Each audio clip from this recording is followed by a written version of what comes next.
Goodbye, sweetheart.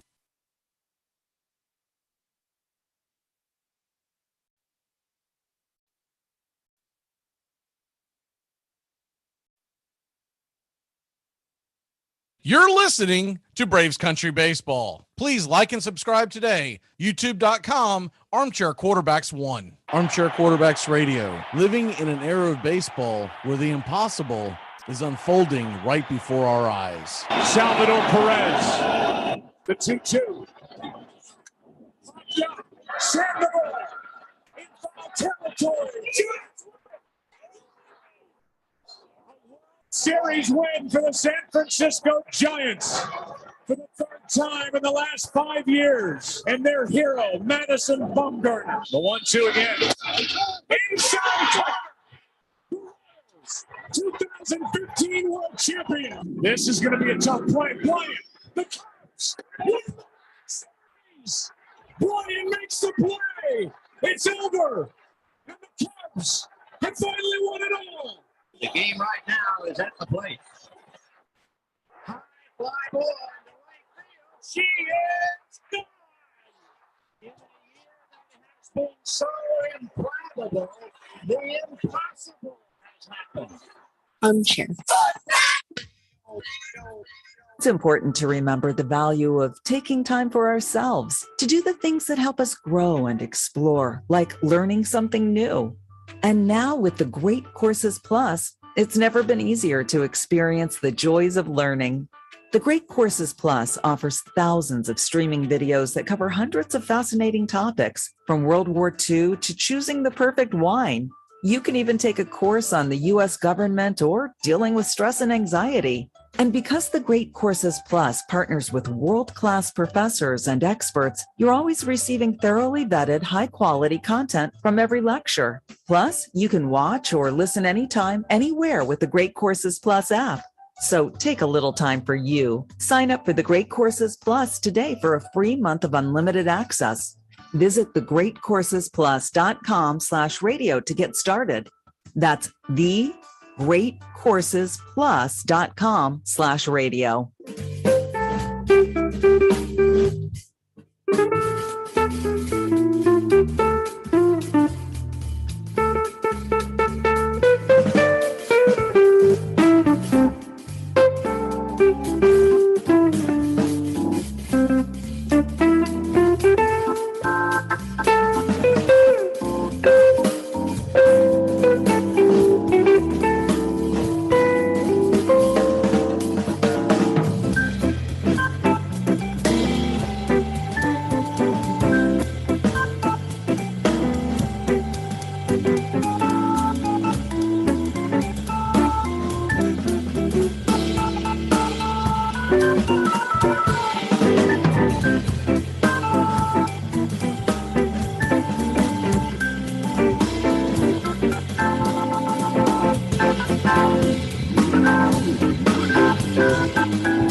has been a teacher for over 40 years. One day, I think one of the students had asked the question and he didn't remember the answer. And I also noticed that he was letting his class out earlier than they were supposed to let out. I was really starting to worry. Levi and I talked about how it would change our lives, but he was there beside me. When something feels different, it could be Alzheimer's. Now is the time to talk. Visit alz.org/ourstories to learn more. A message from the Alzheimer's Association and the Ad Council. I'm Amy Lawrence, and I'm up late, always, after hours, hanging out with you on CBS Sports Radio.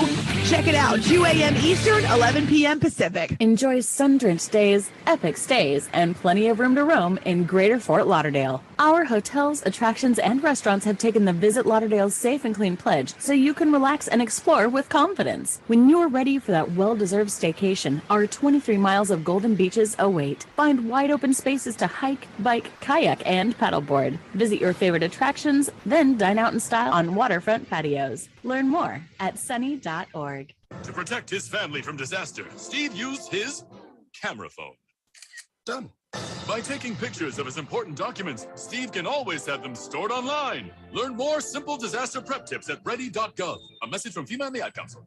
Remember, if for any reason you must leave your radio, please have the man at the door stamp your ear so you can listen again later. The Armchair Quarterbacks on YouTube Live, covering the AFC South and NFC South along with the rest of the NFL. Subscribe and like us today. Your first choice for sports talk live from the First Coast.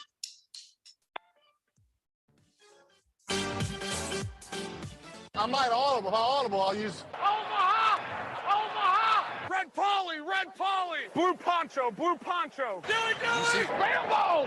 Rambo! Give me Kershaw here! Kershaw! You're listening to the Armchair Quarterbacks. Stop! Japan! Richmond, New York! Richmond, Florida! Sally, Buffalo! Check! Hey! Short Ox! Luda Raiders! Red Lion! Omaha! How about? This portion of the show is being brought to you by The Best Things in Life, which are still free with minimum purchase at participating dealers. Dread running to the post office? Stamps.com brings post office and UPS services right to your computer. Send letters, ship packages, and get up to 40% off USPS and up to 62% off UPS rates. Nearly 1 million small businesses use Stamps.com to save time and money. It's a no-brainer. So skip the post office and visit Stamps.com. Hi, this is Britney Spears. What up, this Jay-Z. This is Jennifer Lopez. Armchair.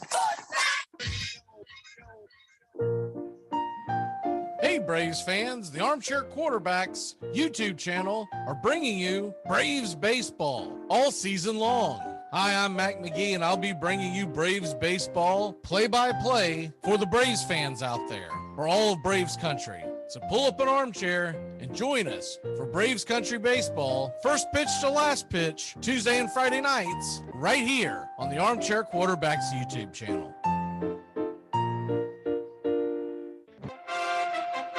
Armchair Quarterback Radio, the gunslingers of sports talk. And here's second-year quarterback Brett Favre out of Southern Mississippi by way of the Atlanta Falcons. They are hopeful he can succeed in the NFL. Here, Brett Favre, you want a challenge? Try this one. So with their best receiver out of the game from the 35, 19 seconds left. Ball punch, throws, touchdown! Is there a spark of life in Green Bay? Touchdown! Yes! Danny Marino! Here's Marino, wide open field, throws for a touchdown. It is number 37 on the season, breaks the all-time NFL record. Going deep and open.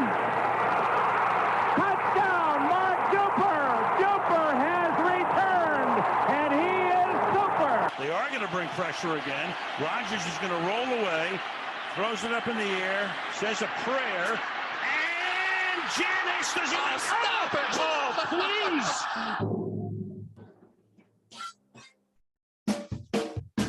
TGIF on the Armchair Quarterbacks. Justin Waller and Mac McGee are back at it 6 p.m. Eastern to 7 p.m. Eastern every Friday evening right here on the Armchair Quarterbacks YouTube channel and your local CBS Sports affiliates. We're talking the NFL, Major League Baseball, Southern football, so grab you a cold one. It's finally Friday on the Armchair Quarterbacks, 6 p.m. Eastern to 7 p.m. Eastern. Waller and McGee getting you ready for your sports weekend.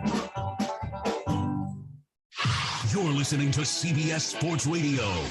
We are all sports 24 hours a day, 7 days a week. Strong opinions and your phone calls. Expect it here. CBS Sports Radio.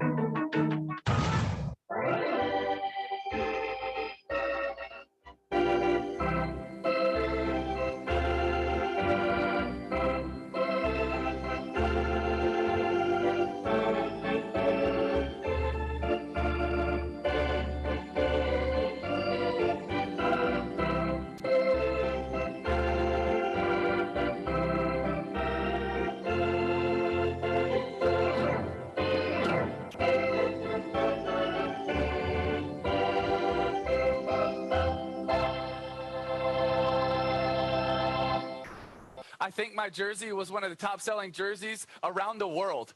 It was like Kobe, LeBron, and then I was right behind them, and I didn't make a dollar from it. But nor did I want to, because I knew going into college what it was all about. I knew going to my dream school where I wanted to go, the passion for it. And if I could support my team, support my college, support my university, that's what it's all about. But now we're changing it from us, from my university, from being an alumni where I care, which makes college football and college sports special, to then, okay, it's not about us, it's not about we, it's just about me. And yes, I know we live in a selfish culture where it's all about us, but we're just adding and piling it onto that, where it changes what's special about college football. We turn it into the NFL, where who has the most money, that's where you go. That's why people are more passionate about college sports than they are about NFL. That's why the stadiums are bigger in college than they are in the NFL, because it's about your team, it's about your university, it's about where my family wanted to go. And you're taking that away so that young kids can earn $1. And that's just not where I feel like college football needs to go. Armchair. Hey, Braves fans, the Armchair Quarterbacks YouTube channel are bringing you Braves baseball all season long. Hi, I'm Mac McGee, and I'll be bringing you Braves baseball play-by-play for the Braves fans out there, for all of Braves country. So pull up an armchair and join us for Braves Country Baseball, first pitch to last pitch, Tuesday and Friday nights, right here on the Armchair Quarterbacks YouTube channel.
has been a teacher for over 40 years. One day, I think one of the students had asked the question and he didn't remember the answer. And I also noticed that he was letting his class out earlier than they were supposed to let out. I was really starting to worry. Levi and I talked about how it would change our lives, but he was there beside me. When something feels different, it could be Alzheimer's. Now is the time to talk. Visit alz.org/ourstories to learn more. A message from the Alzheimer's Association and the Ad Council. I'm Amy Lawrence, and I'm up late, always, after hours, hanging out with you on CBS Sports Radio.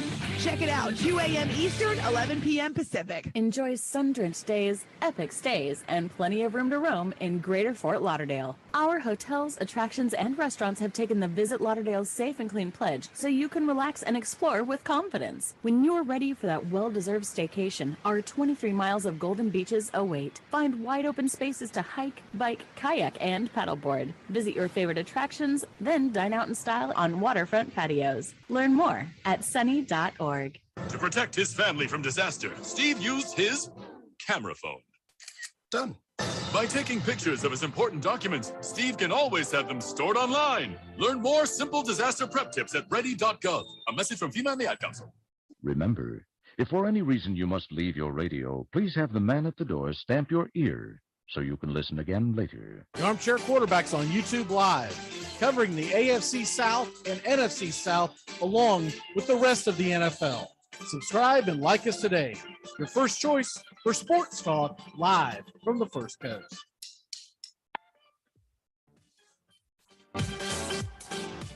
You come at the king, you best not miss. I might audible. If I audible, I'll use Omaha! Omaha! Red Polly! Red Polly! Blue Poncho! Blue Poncho! Dilly Dilly! Rambo! Rambo! Give me Kershaw here! Kershaw! You're listening to the Armchair Quarterbacks. Chop, Japan! Richmond, New York! Richmond, Florida! Sally, Buffalo! Check! Hey! Short Ox! Do the Raiders! Red Lion! Omaha! Come out! This portion of the show is being brought to you by The Best Things in Life, which are still free with minimum purchase at participating dealers. Dread running to the post office? Stamps.com brings post office and UPS services right to your computer. Send letters, ship packages, and get up to 40% off USPS and up to 62% off UPS rates. Nearly 1 million small businesses use Stamps.com to save time and money. It's a no-brainer. So skip the post office and visit Stamps.com. Hi, this is Britney Spears. What up, this Jay-Z. This is Jennifer Lopez. Armchair. Hey, Braves fans, the Armchair Quarterbacks YouTube channel are bringing you Braves baseball all season long. Hi, I'm Mac McGee, and I'll be bringing you Braves baseball play-by-play for the Braves fans out there, for all of Braves country. So pull up an armchair and join us for Braves Country Baseball, first pitch to last pitch, Tuesday and Friday nights, right here on the Armchair Quarterbacks YouTube channel.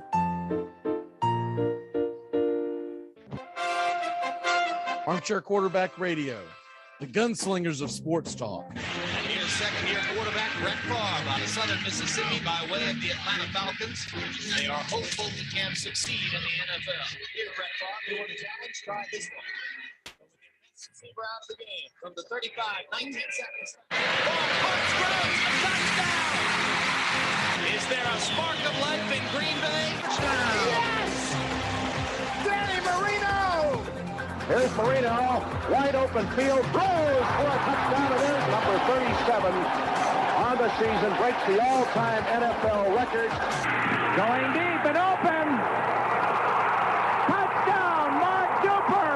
Duper has returned, and he is super. They are going to bring pressure again. Rodgers is going to roll away, throws it up in the air, says a prayer, and Janice does not stop it. Oh, please.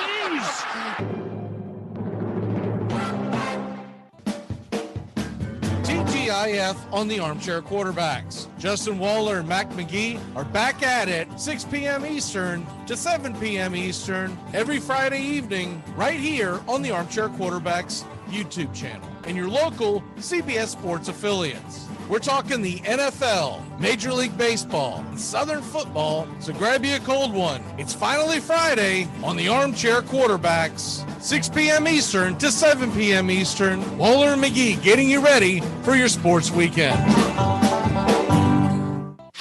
You're listening to CBS Sports Radio. We are all sports 24 hours a day, 7 days a week.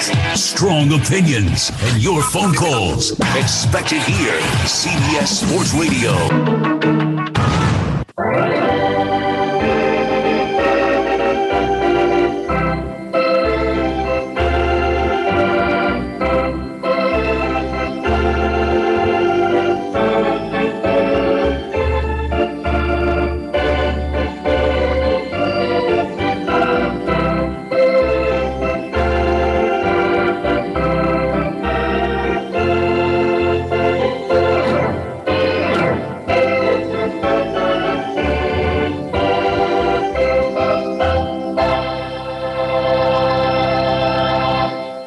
The outlook wasn't brilliant for the Mudville Nine that day. The score stood 4-2 with but 1 inning more to play. And then when Cooney died at first and Barrows did the same, a pale-like silence fell upon the patrons of the game. A straggling few got up to go in deep despair. The rest clung to hope which springs eternal in the human breast. They thought, if only Casey could but get a whack at that, we'd put up even money now with Casey at the bat. But Flynn proceeded, as did Jimmy Blake, and the former was a hoodoo, while the latter was a cake. So upon that stricken multitude, grim melancholy sat, for there seemed but little chance of Casey getting to the bat. But Flynn let drive a single to the wonderment of all, and Blake, the much despised, tore the cover off the ball. And when the dust had lifted and men saw what had occurred, there was Jimmy safe at second and Flynn a hugging third. Then from 5,000 throats and more, there rose a lusty yell. It rumbled through the valley. It rattled in the dell. It pounded on the mountain and recoiled upon the flat. For Casey, mighty Casey, was advancing to the bat. There was ease in Casey's manner as he stepped into his place. There was pride in Casey's bearing and a smile on Casey's face. When responding to the cheers, he lightly doffed his hat. No stranger in the crowd could doubt 'twas Casey at the bat. 10,000 eyes were on him as he rubbed his hands with dirt. 5,000 tongues applauded when he wiped them on his shirt. And while the writhing pitcher ran the ball into his hip, defiance flashed in Casey's eyes. A sneer curled Casey's lip. And now the leather-covered sphere came hurtling through the air. But Casey stood a-watching it in haughty grandeur there. Close by the sturdy batsman, the ball unheeded sped. That ain't my style, said Casey. Strike one, the umpire said. From the benches black with people, there went up a muffled roar, like the beating of the storm waves on a stern and distant shore. Kill him! Kill the umpire! Shouted someone on the stand, and it's likely they'd have killed him had not Casey raised his hand. With a smile of Christian charity, that Casey's visage shone. Still the rising tumult bade the game go on. He signaled to the pitcher. Once the done sphere flew, Casey still ignored it, and the umpire said strike two. Fraud! Cried the maddened thousands, and echo answered fraud. But one scornful look from Casey, and the audience was awed. They saw his face more stern, and clothed they saw his muscles strain. And they knew that Casey wouldn't let that ball called goodbye again. The sneer is gone from Casey's lip. His teeth are clenched and weak. The pounds of cruel violence is bad upon the plate. And now the pitcher holds the ball. And now he lets it go. And now the air is shattered by the force of Casey's blow. Somewhere in the favored land, the sun is shining bright. The band is playing somewhere, and somewhere hearts are light. And somewhere men are laughing, and somewhere children shout. But there is no joy in Mudville. Mighty Casey has struck out.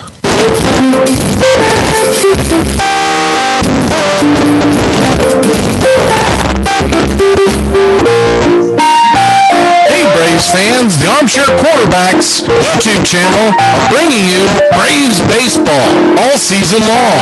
Hi, I'm Mac McGee, and I'll be bringing you Braves baseball play-by-play for the Braves fans out there, for all of Braves country. So pull up an armchair and join us for Braves country baseball, first pitch to last pitch, Tuesday and Friday nights, right here on the Armchair Quarterbacks YouTube channel. Why would I spend $7 to see a movie that I can watch on TV? Well, I go to a fine restaurant where you can just stick something in the microwave. I go to the park and fly a kite where you can just pop a pill.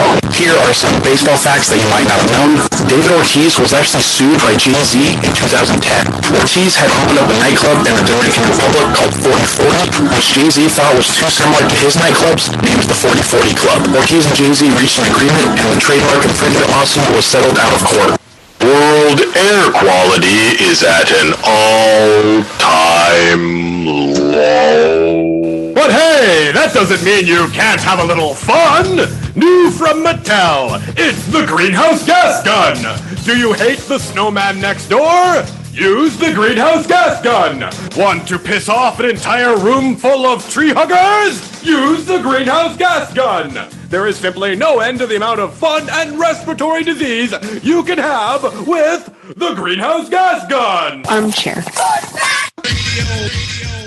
You sit up watching us talk about nothing. Could it be because you're addicted to watching us talk about nothing? No. Yes. I'm addicted to what are you going to say wrong next? You know, Skip, I've never seen a man that can be wrong and keep the same straight face. I've seen Skip contradict himself so many times and look in the camera and not blink. I think baseball is a great support to people who have emotional voids, gaps, emotional difficulties. That is to say, all of us. Those parts of us that don't function well, those parts of us that are sad or depressed, not every day, they can really use baseball. There's something kind of... The team of the 90s has its world championship. There's a very peaceful thing. It was created and played in pastures and meadows. There's grass, there's outdoors, there's everything that people thought was American and feel about America. You get in a ball.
there's something kind of about a kid that's never played baseball. If baseball is about caring, about loyalty and rivalry. Baerga is 0 for 3. Left center field. Grissom on the run. The team of the 90s has its world championship. There's a very peaceful thing. It was created and played in pastures and meadows. There's grass, there's outdoors, there's everything that people thought was American and feel about America. You get in a ballpark, and it's the wonder of walking through that dark tunnel and seeing a huge open space where men play the little boy's game.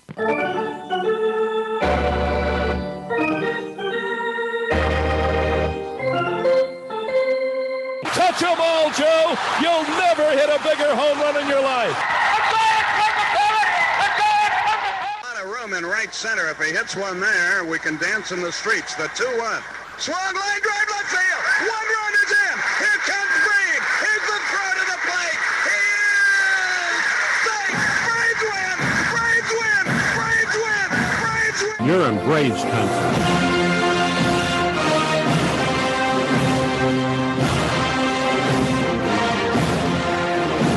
We're down to one strike here. Gurriel, the last hope for the Houston Astros. And here's the 0-2 pitch. Swung on, bounced over to Dansby. Dansby fires it over to first. And here comes the dog pile. Fire the cannons in the battery. Do the job, baby. All throughout Braves country, pop that top. Your Atlanta Braves have won it all. Woo! Oh, say can you see by the dawn's early light what so proudly we hailed at the twilight's last gleaming, whose white stripes and bright stars through the perilous fight o'er the ramparts we watched were so gallantly streaming, and the rockets red glare, the bombs bursting in air, gave proof through the night that our flag was still there. Oh, say does that star-spangled banner yet wave o'er the land of the free and the home of the brave? Play ball.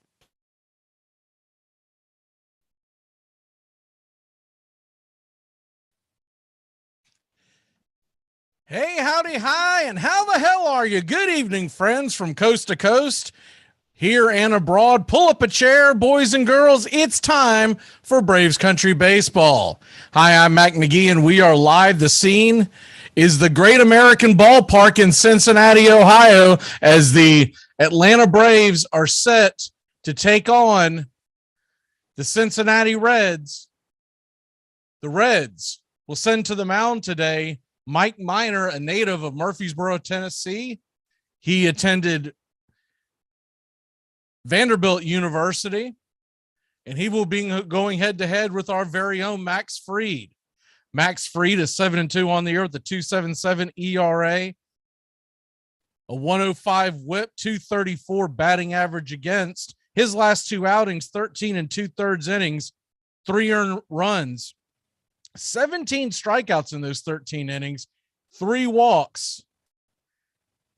He has faced the Reds earlier this year. It was an opening day loss. It was a game that I felt like that they left Max Fried in just a little too long.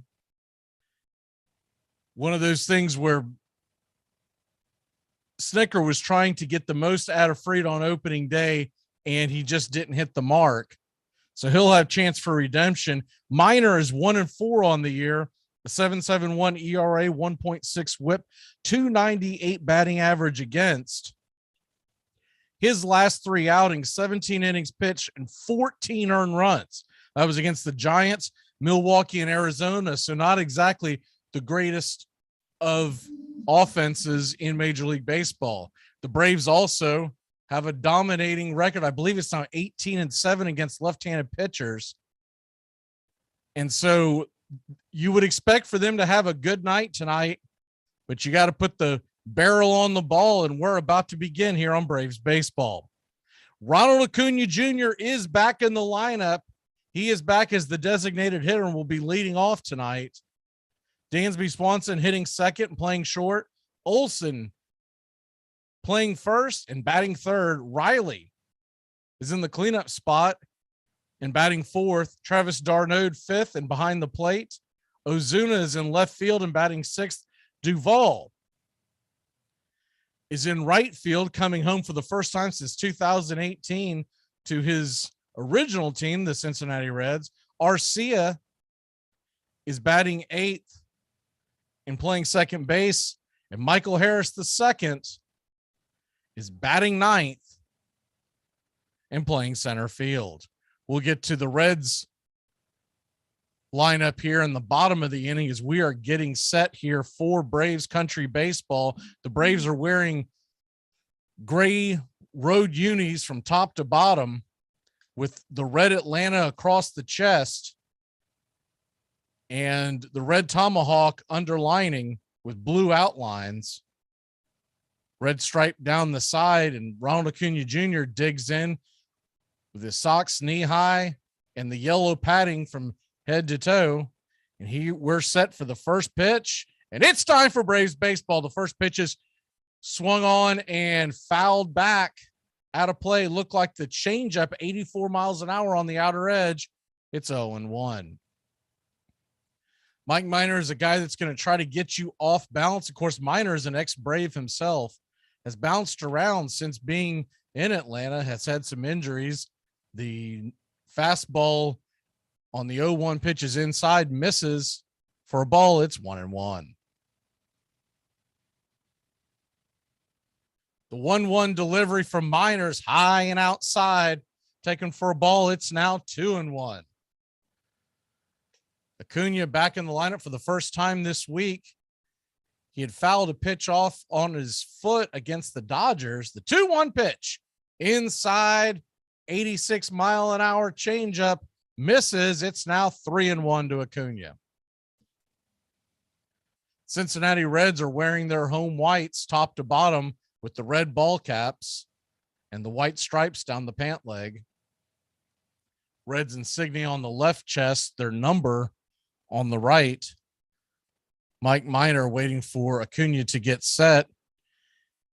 Shakes off the catcher a couple of times, and Acuna now walks out of the box to reset himself. It's 3-1, nobody out, and here's a 3-1 delivery inside, almost gets Acuna, ball 4. Actually, it did clip him right there on the top, but I think he's okay.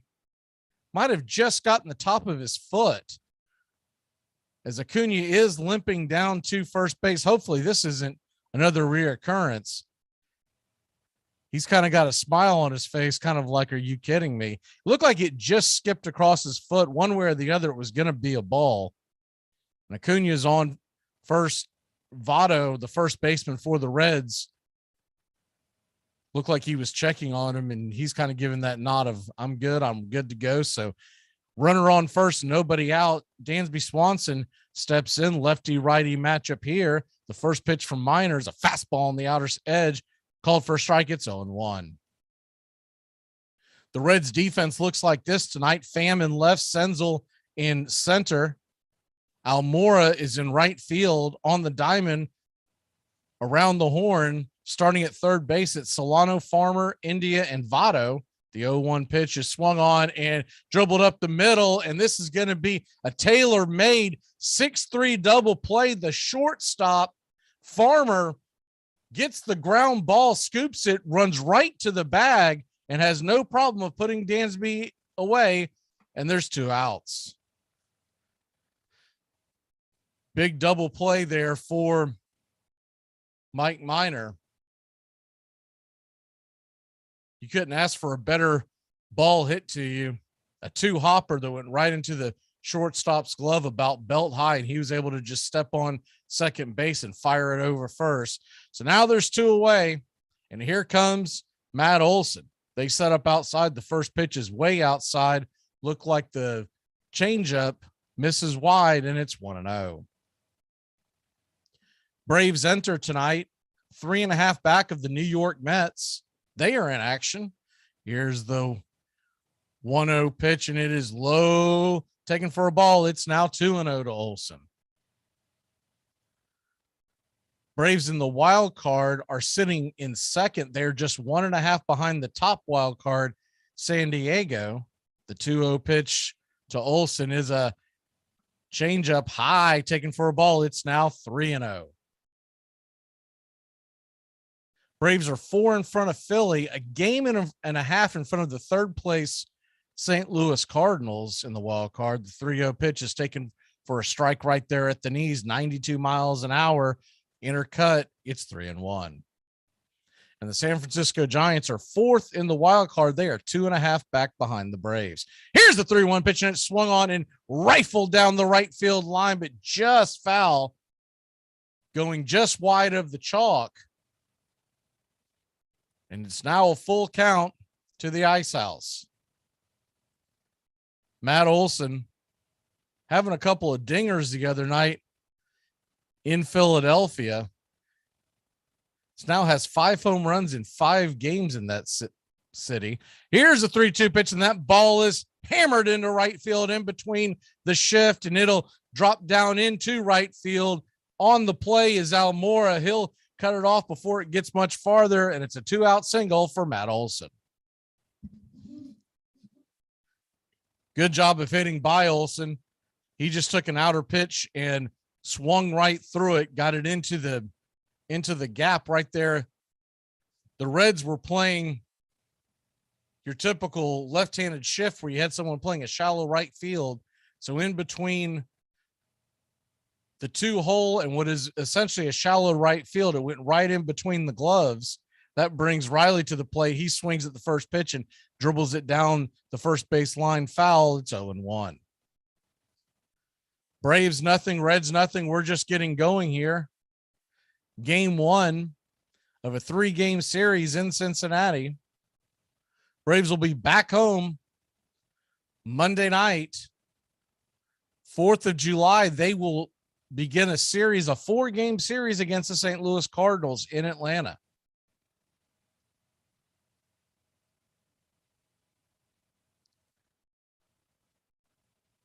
Riley gets back into the box and gets set for the pitch from Minor, the 15th pitch of the inning. The 0-1 pitch is swung on and hit high and deep, going back, over the center field wall. It's a 2-run bomb by Austin Riley. Austin Riley got just enough of that, and in this ballpark, the ball flies. It's 2-0 Atlanta. Olson waiting for him right there at home plate, gives him a high five. Riley heading to the dugout. Austin Riley, his 19th home run of the year, just got over the center field wall. Good job of hitting by Riley.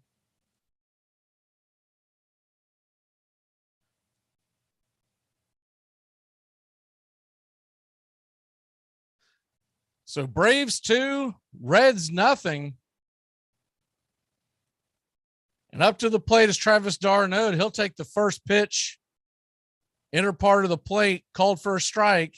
It's 0-1. Braves get a quick early lead for Max Fried, and the 0-1 pitch is swung on, and a bloop line out to second base is ordered up by d'Arnaud. India's underneath it. He'll make the grab, and that'll end the inning, but not before the Atlanta Braves put 2 on the board. We head to the bottom of 1, Atlanta 2, Cincinnati nothing. What's my body count? That is incredibly rude. I have 1 manslaughter conviction. The rest I was acquitted. Yeah, Rob was kind of a shot in the dark. He came up on his pre-draft visit, had a bad visit, We put him in a room, came back, he was asleep on the floor. Didn't make a very good impression. He was what? He was sleeping on the floor? Here are some baseball facts you might not have known. While the Angels now have their own stadium in Anaheim, they used to play their home games at Dodger Stadium. In the early 1960s, the Angels were a brand new team and had to share the stadium with the Dodgers because a dedicated field had not been built for them. Eventually, in 1966, the Angels got their own ballpark. In 1978, the Yankees handed out candy bars with Reggie Jackson on the wrapper called Reggie Bars. When Jackson was playing for the Baltimore Orioles, he said, if I played in New York, they'd name a candy bar after me. Do you see Kaepernick coming back? I mean, he tried out with the Raiders recently. I heard it was a disaster. I heard it was one of the worst workouts ever. I'm wondering how the hell this happened and the tape didn't get out, right?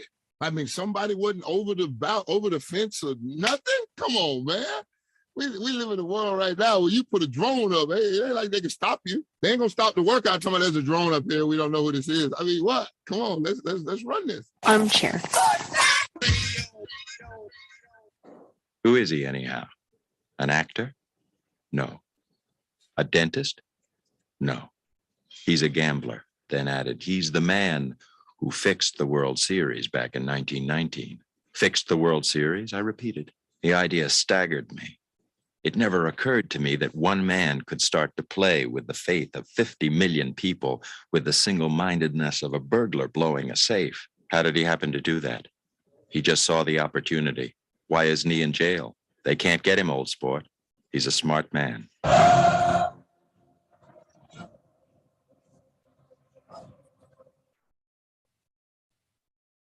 Welcome back here to Braves Country Baseball. The Atlanta Braves lead it 2-0 after a 2-run bomb by Austin Riley, his 19th of the year. If you're just joining us, Olson had extended the inning after a double play by Dansby Swanson. Olson got on via a single right through the shift, and Riley stood up on the outer edge of the plate and sent it over the center field wall. Here's the first pitch by Max Fried on the way to Jonathan India, and it's a fastball top of the zone called for a strike. It's 0-1. Reds lineup looks like this tonight. India is leading off and playing second base. The 0-1 pitch is inside. Fastball taken for a ball. It's 1-1. Standing on deck is Drury. He is the designated hitter tonight. Here's the 1-1 pitch, a slider down below the knee, swung on and missed, and it's 1-2. Tommy Pham batting third, playing left field tonight. And Joey Votto is the cleanup hitter, playing first base from the left-hand side. The 1-2 pitch is in the dirt, taken for a ball. Good eye by India. Evens the count at 2-2. India's batting .224 on the year. Rounding out the Reds lineup, Farmer's batting fifth, Solano sixth, Almora in the seventh spot, Senzel eighth, and Papirski, the catcher, is batting ninth. The 2-2 pitch is swung on and grounded to shortstop by India. Swanson's got it. He'll scoop and shovel it over to first, and there's one away. Sun's kind of going in and out here in the Great American Ballpark, so you might get some issues defensively here in the first hour or so as the shadows are cutting in, but the clouds are going back and forth. On that ground ball, you saw Dansby have to fight the sun as the ball was hit hard to him on the ground. Max Fried ready to deal to Drury, and the 274 batter takes a first pitch fastball right down the middle for a strike. It's 0-1.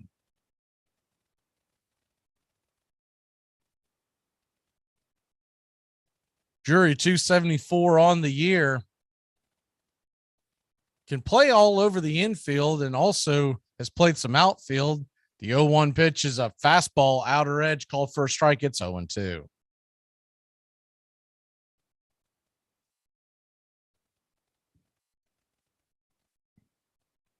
Braves 2, Reds nothing. Drury, 16 home runs on the year, so he's got some pop. The 0-2 pitch is swung on and scalded over a third, booted by Austin Riley, and the ball dribbles away. He's just going to put it in his pocket. We'll see how they call that, but I would think, I do apologize, I did not realize I had not changed the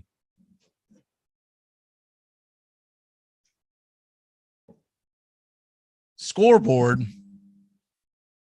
We'll see how they call that. I would think that's probably going to be an error on Riley.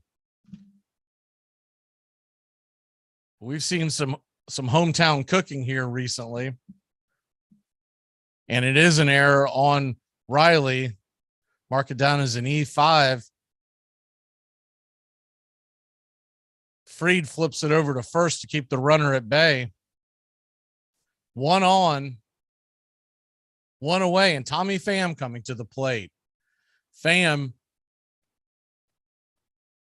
batting .252 on the year, 11 home runs and 33 RBIs. The first pitch to Pham is an Uncle Charlie right there at the knees, inside for a strike. It's 0-1. Pham, a .771 OPS, has 6 stolen bases on the year as well. So if he gets on, he can be a handful. Here's the 0-1 pitch, swung on and missed. Nice slider on the outer edge. It's 0-2.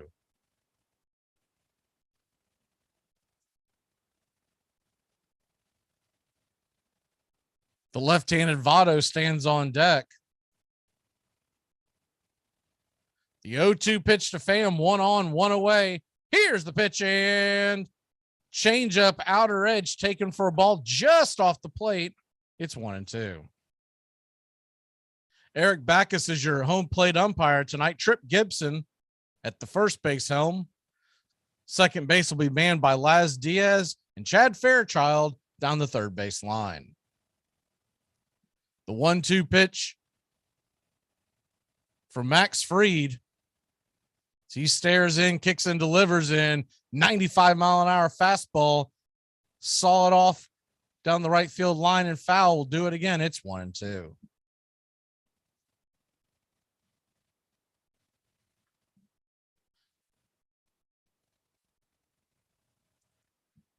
Mets and Rangers getting going here pretty soon, so we will keep you up to date with that all game long. The 1-2 pitch from Fried on the way as he deals in, fisted into right field, just over the outstretched glove of Arcia. Drury makes it to second, but he'll hold there. And there's runners on first and second with 1 away. Max Fried kind of getting some bad luck here. He's got 1 base runner via an error and another one on a softly hit ball. We'll get the numbers on that here in a second, but I can't imagine that ball was hit harder than 50, 60 miles an hour off the bat. Just a seeing eye blooper in between Arcia and the right fielder Duvall. Duvall playing right field today because Acuna is back, but he is designated hitter. So the left-handed Votto's up to the plate, and the first pitch is a fastball right there at the top of the zone, just off the plate. It's 1-0.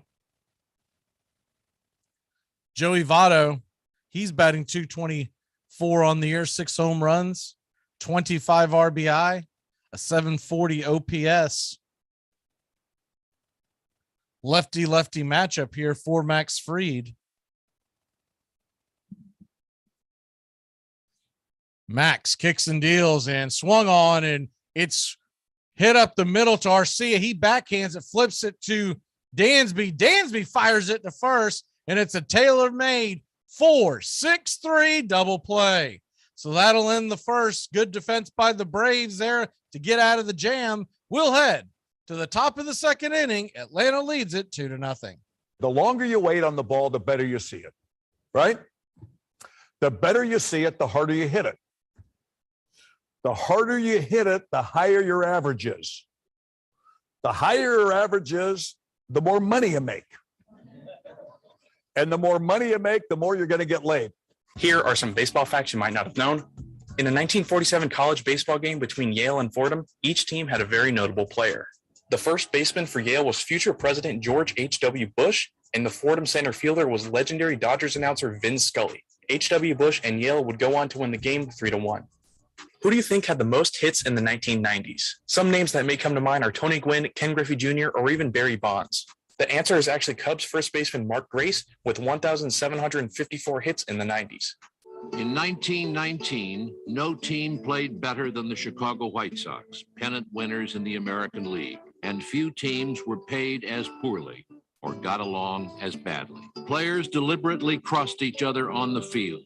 During infield practice, no one threw the ball to second baseman Eddie Collins, Chicago's highest paid player, all season long. Teammate Chick Gandil had not spoken to Collins since 1915. I thought you couldn't win without teamwork, Collins said later, until I joined the White Sox. Yet somehow we won 100 games and the pennant that year. The White Sox were heavy favorites to beat the better paid but far weaker Cincinnati Reds in the World Series. The Chicago owner was the old Roman, Charles A. Comiskey, himself a former player, but now among the game's most parsimonious executives. They were abused horribly by Charles Comiskey, who was a man of a small mind, a tight fist, and nasty temperament. The climate was too good for it not to happen.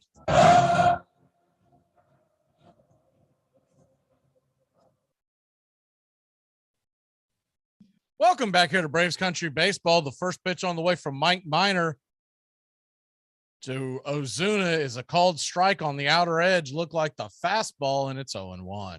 Marcell Ozuna, 226 batter, 14 home runs on the season. As he takes the second pitch inside, a little high, it's 1-1.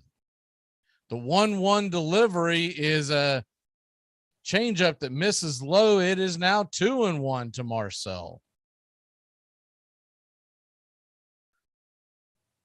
Lefty righty matchup here is the 2-1 delivery from Minor, swung on and banged foul down the third base line. Ozuna was just over that changeup. It evens the count at 2-2. Ozuna, 226 average, 14 home runs, 32 RBI. He also has 2 stolen bases on the year.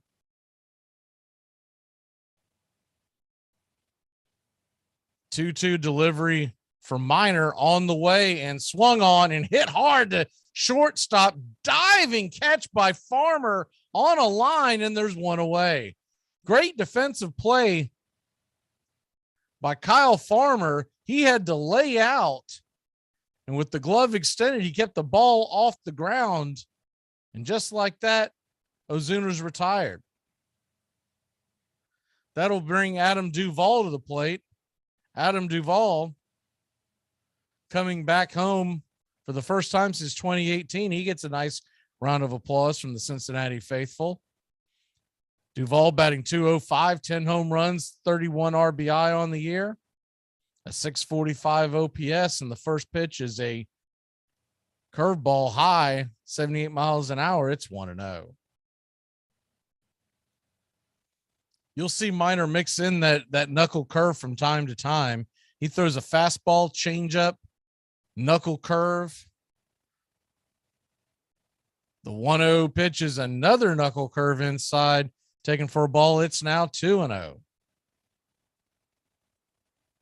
Minor will try to get you off balance to get you to bang into the ground and get his defense to get you out. The 2-0 pitch is at the knees, taken for a strike. Nice fastball by Minor. It's dropped by the hind catcher, but called a strike. It's 2-1. Phillies are already down 3-0 to the St. Louis Cardinals. That game is in the first inning in Philadelphia. 2-1 pitch from Minor on the way, swung on and hit high, but not very deep into the Cincinnati sky. Fighting the sun is the center fielder, Senzel, making the catch, and there's 2 away.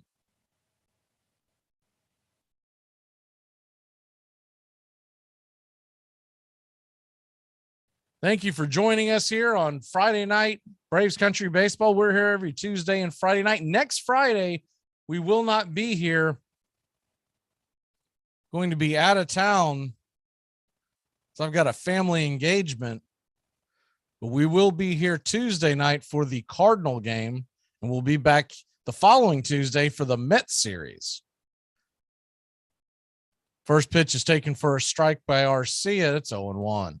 The 0-1 pitch on the way, swung on and hit hard onto the ground, but right at Farmer.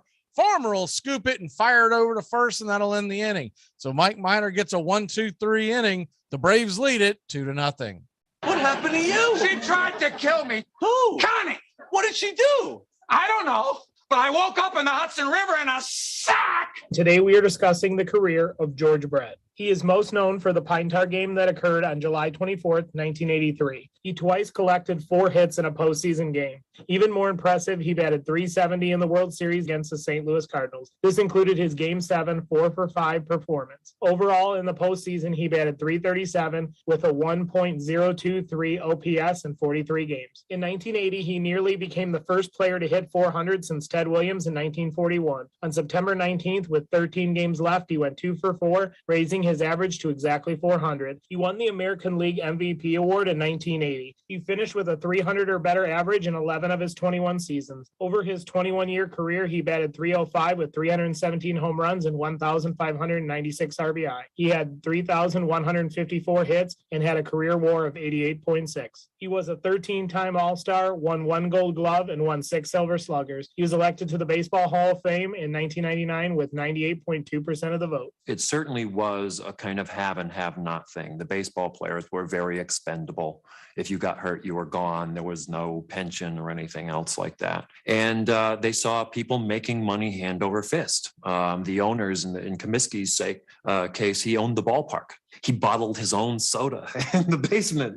He was making a nickel on everything that went, that moved in that ballpark. And there they were, they were nicknamed the Black Sox even before they threw the World Series, because one year he started charging them for laundering their uniforms. And they went on strike by saying, okay, then we won't launder them. And they got dirtier and dirtier and dirtier until the sports writers called them the Black Sox. And then, in fact, Comiskey said, okay, I'll launder your uniforms. And then he took it out of their World Series bonus.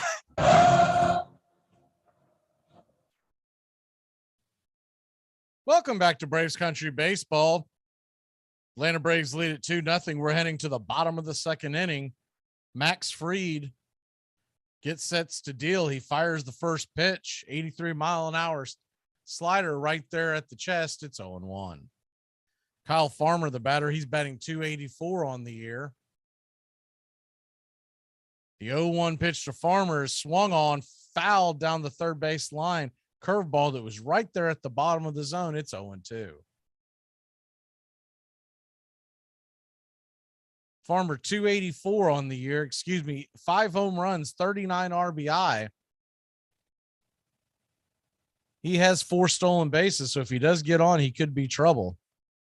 The 0-2 pitch on the way, swung on and popped up to Matt Olson right there at first base. He'll put it away, and there's one away.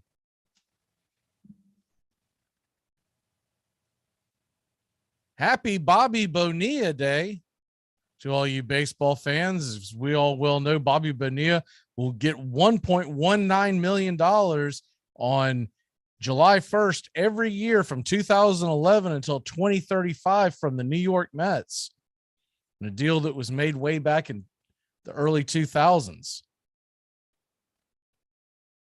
It's also Happy Canada Day. The first pitch on the way to Solano is inside, taken for a ball. It's 1-0. And of course, we won't be here on the air Monday night, but happy Independence Day to all those in the States. The 1-0 pitch is missed high, taken for a ball. It's now 2-0. Solano, the third baseman's batting .320 on the year. The 2-0 delivery, lefty-righty matchup, kicks and deals, swung on her, come back a right to Fried. He'll stick out his glove and get the out. Good play by Fried, almost a self-defense type play, and there's 2 outs. That ball was scalded right back up the middle. Fried was in great position to just stick out his glove and make the basket catch. good reflexes by Fried. Of course, Fried is known as quite the fielder. Braves have had some really good fielders at the pitching position over the years. Remember all the gold gloves that Greg Maddux used to win. Amora Jr. comes to the plate. He takes the first pitch inside for a ball. It's 1-0. Albert Amora Jr., the ex-Cub, is batting .266 on the year, 5 home runs. The 1-0 pitch is a curveball upstairs, taken for a strike. Amora doesn't like it. It evens the count at 1-1.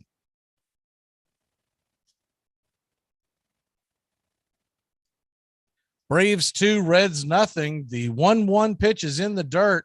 Curveball that bounced about 3 or 4 feet in front of the plate. And that runs the count to 2-1.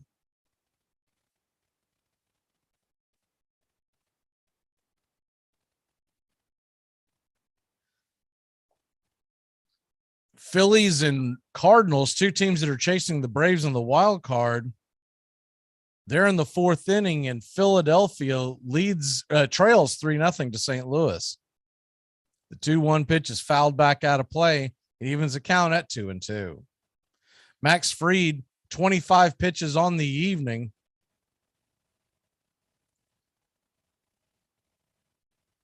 Could be your National League All-Star starter. The 2-2 pitch swung on and fouled down the third base line. 96-mile-an-hour fastball, just got a piece of it.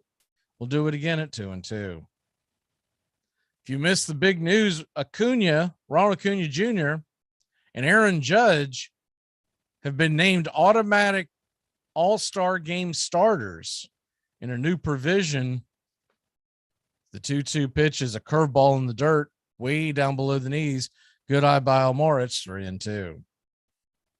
They call it phase 1 when you're leading the league in voting. After phase 1, you become an automatic starter. So barring injury, Judge and Acuna will be starting in the All-Star game this year. The 3-2 pitch on the way, swung on and hit to the left side. Dansby's got it. He'll fire it over to first, and that'll end the inning. So a 1-2-3 inning by Max Fried. We'll head to the top of the 3rd inning. The Braves lead it 2-0. There is a somebody out there for everybody. And the person for you is a psychiatrist. Larry Bird never had a bad season. 3-time MVP consecutively. Only player in NBA history to do that. Only small forward to average 10 rebounds for his career. He's the only one. No flaws in his game. His peak was incredible. 24, 10, and 6 are his career averages on damn near 50, 40, 90 shooting splits. So not only was Larry a great scorer, but he was also a great facilitator, great passer, solid defender, and he was a hell of a rebounder. No flaws in his game. You're listening to Braves Country Baseball. Please like and subscribe today. YouTube.com, Armchair Quarterbacks 1. Now, if you want to crown them, but they are who we thought they were, and we let them off the hook. Comiskey's first baseman, Chick Gandil, a former hobo and one-time club fighter, was tired of it. He was nearing the end of his career and wanted one shot at some really big money. For the right money, Gandil let it be known, he would be willing to talk some of his teammates into throwing the series. There was nothing new in working closely with gamblers to throw games. Many players supplemented their incomes that way. The brilliant infielder Hal Chase had made something of a career of it, but throwing the World Series was something else again. Still, Gandil was determined, and now the right money was found. An ex-boxer, Abe Attell, and Sleepy Bill Burns, a one-time White Sox pitcher, served as go-between. But behind it all was New York's most notorious gambler, Arnold Rothstein, who was said to be willing to bet on anything except the weather, because there was no way he could fix that.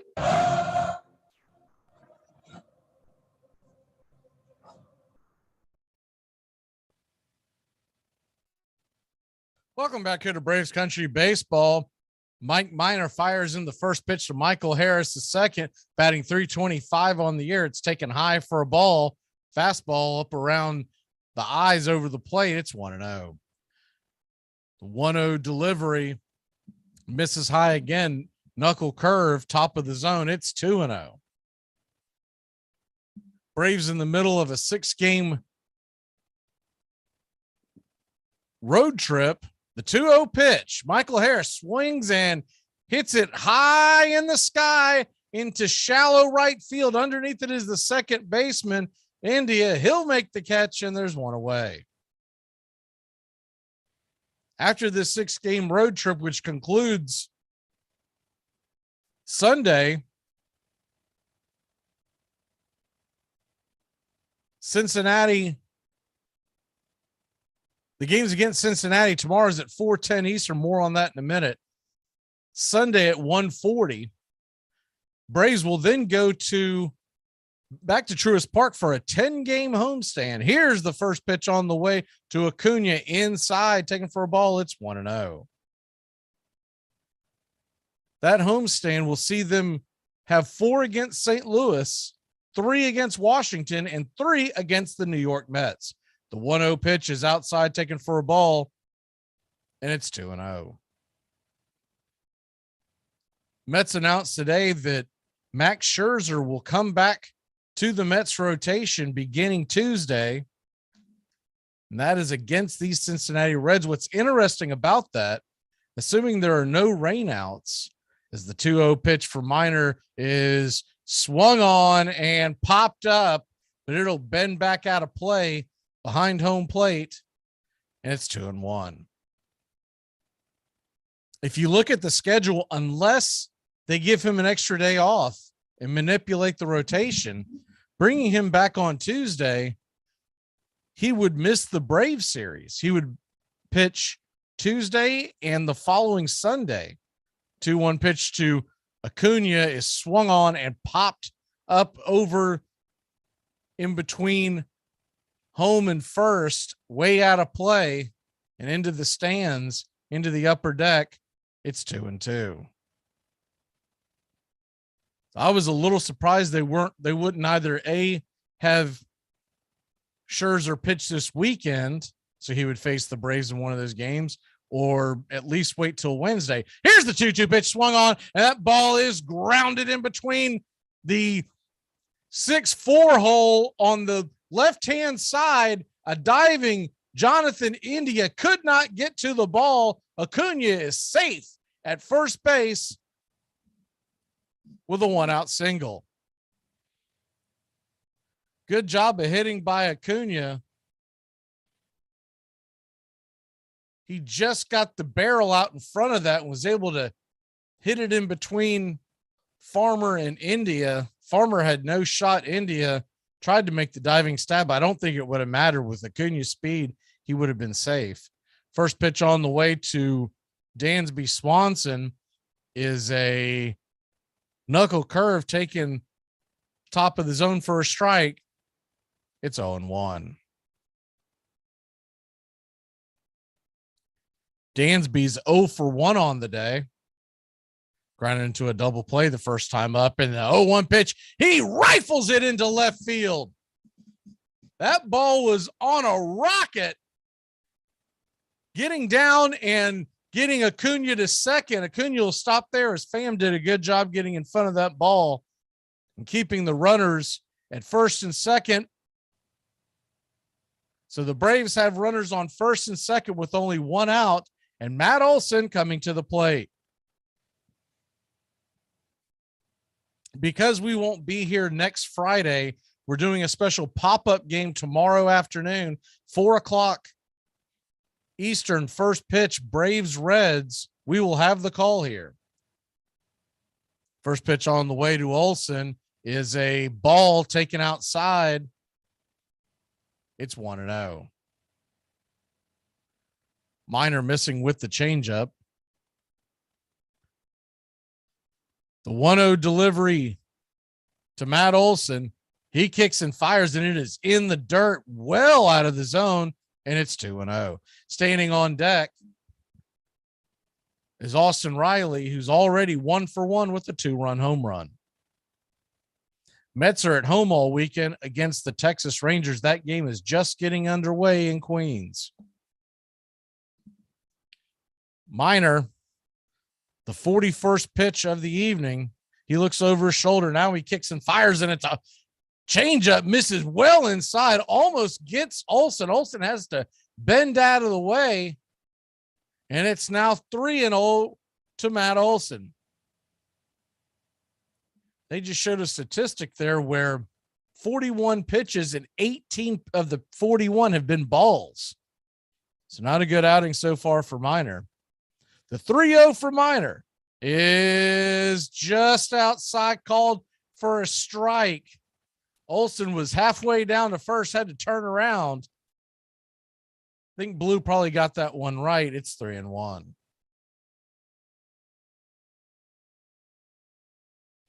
Olson was taking on the way on that one.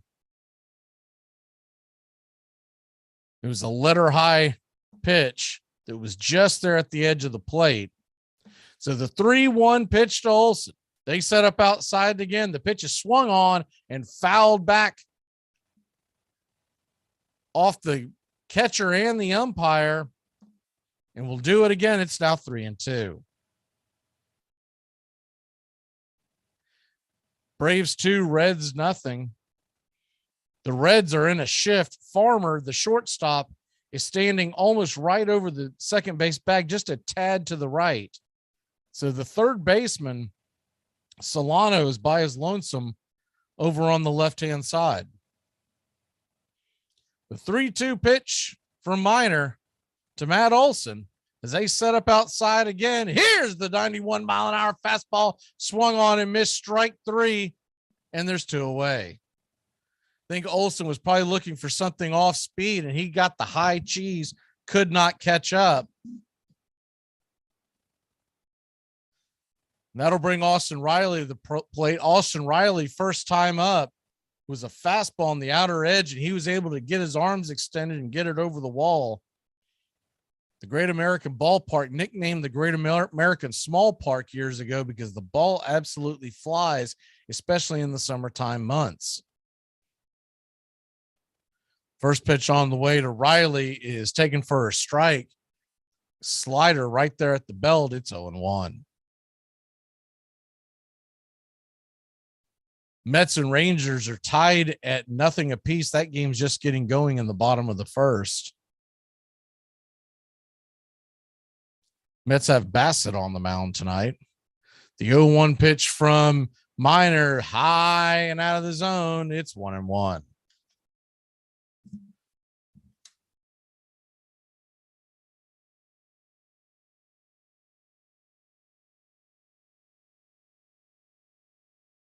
The Texas Rangers are countering with Otto on their mound. The 1-1 pitch on the way to Riley is swung on and hit high down the right field line. Giving chase is the right fielder. Cannot get it as it drops just foul and out of play. Bounces over the wall. It's 1-2. Good hustle by Almore. Just could not catch up to it. So it'll be 1-2 with 2 away and 2 runners on first and second. They'll be going at the crack of the bat. On the mound for Philly tonight is Falter, and St. Louis is countering with Michael Mikolas. Braves 2, Reds nothing. Top of the third, the 1-2 pitch from Minor is fastball high, way out of the zone. Taken by Riley all the way. It's 2-2. So deuces are wild. We've got 2 on, 2 out, a 2-2 pitch. The Braves lead by 2. Minor looks in, checks Acuna over shoulder. He kicks and delivers, and it is a slider down below the knees, taken for a ball. 3-2. The full count with 2 away means the runners will be going. Standing on deck is Travis d'Arnaud. 3-2 pitch from Minor Runners are off to the races and swung on and missed strike three. He just missed that slider on the outer edge. Good pitch by Minor, and that'll end the inning. So the Braves put a couple on, but failed to score. Atlanta leads it 2-0. We head to the bottom of third. I just remember like in 1998 when the internet blew up and everyone was all freaked out about it. And they were like, keep your information off the internet. And we were like, yeah, for sure.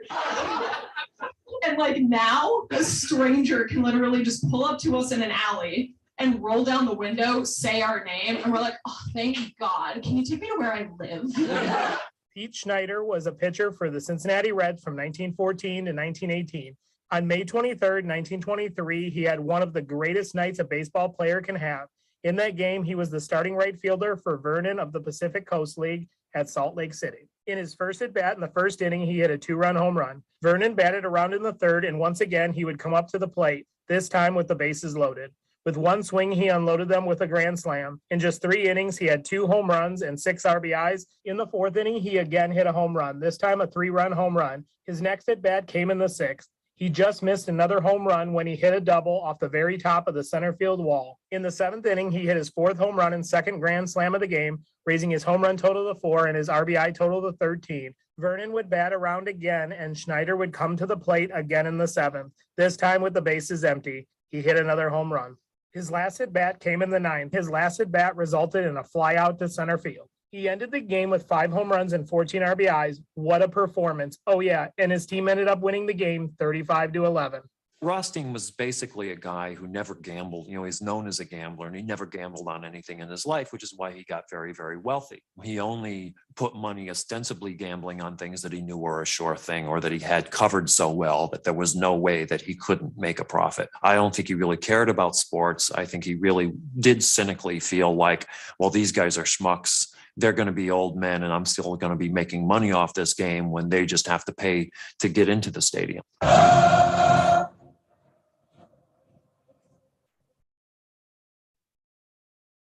Welcome back to Braves Country Baseball. The Atlanta Braves lead the Cincinnati Reds as we head to the bottom of the 3rd inning.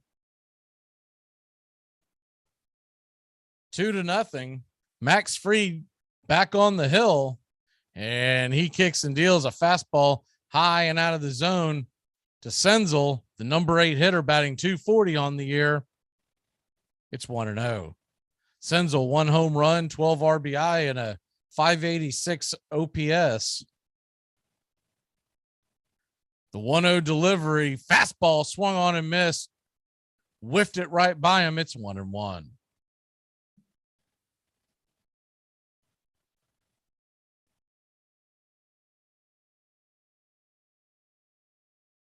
One pitch from Max Fried on the way. He kicks and deals and swung on, and that ball's going to drop into left field right in front of Ozuna.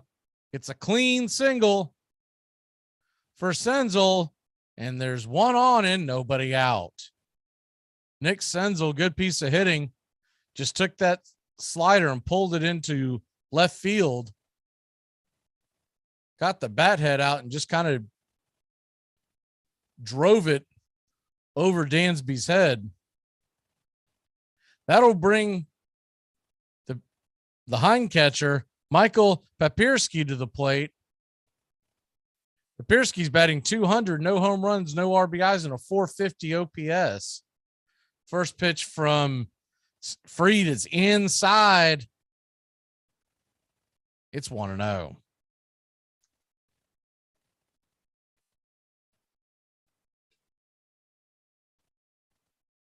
In the middle of Joe DiMaggio's magical 1941 season, where he set the all-time 56-game hit streak, the 1-0 pitch is swung on and popped up into center field. Underneath it is Michael Harris, and that'll be 1 away in the bottom of the 3rd. Senzel races back to first base. That brings the top of the order, Jonathan India, to the plate. 1941, July 1st, Joe DiMaggio ties Wee Willie Keeler's hit streak of 44 games against the Red Sox. What's interesting about that is that it was noted in the papers the next day that they thought the base hit should have been called an error. First pitch to India is a curveball outside, taken for a ball. It's 1-0. Of course, there was a great debate on that. DiMaggio would go on to a 56-game hitting streak. The 1-0 pitch is a curveball outside, taken for a ball. It's 2-0.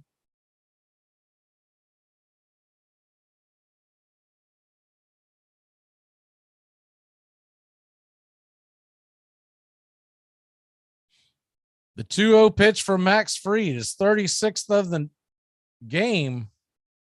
He looks in, kicks and fires, fastball on the outer edge, called for a strike. It's 2-1. Real quick, hitting that scoreboard. St. Louis leads Philadelphia 3-0, top of the fifth. The Marlins 4-1 over Washington. That game is in the fifth inning. 2-1 from Fried, swung on and missed strike 2. Fastball outer edge. India could not keep up. It evens the count. Mets and Rangers, they're scoreless. That game's in the second. Milwaukee 3, Pittsburgh 0. That is in the top of the second. Kansas City and Detroit are scoreless. Fried gets set for the 2-2 delivery. Looks over to first. He deals, and it's a fastball swung on and knocked into right field, right against the defense. No one there to make the play, and there's runners on first and second with one away. The high pitch that India didn't try to do too much with it, just got on top of the ball and sent it back where it came from. Olsen couldn't get over there as he was holding the runner on first, and the Braves were playing the shift on India. Arcia was nowhere to be found. So that'll put runners on first and second with one out. And the designated hitter, Brandon Drury, comes to the plate. 0-1 pitch to Drury is swung on and fouled down the third base line. It's 0-1. Drury's 0 for 1 on the night. He reached first on an error by Riley in the bottom of the first.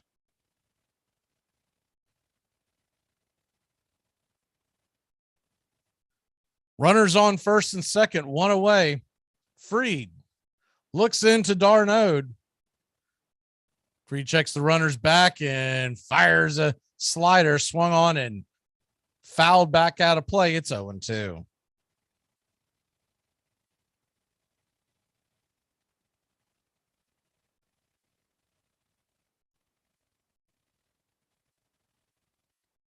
In 1904, on July 1st, the first ever Olympics game in the United States played in St. Louis, Missouri. That began today,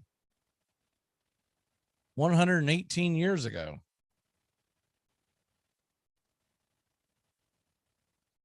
Max Fried looks into Darnode. Darnode sets up outside. The 0-2 pitch. Fastball right there at the edge. Got him. Strike 3. He got caught watching the paint dry. I think Drury was looking for something off speed. That fastball caught him looking. There's 2 away. Pitch was right there.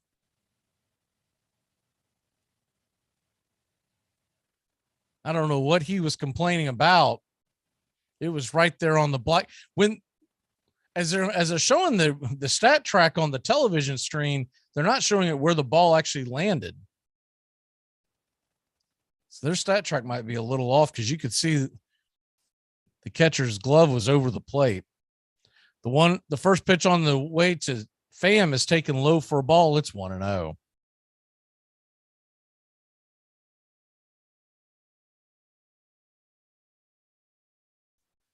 Pham 1 for 1. He singled in the first inning. Trouble brewing. 2 runners on, 2 away. The 1-0 pitch to Tommy Pham, and slider outer edge taken for a ball. It's 2-0. Of course, Tommy Pham was in the news recently as he and Jock Peterson got into an altercation over their fantasy football league. I guess Mike Trout was the commissioner.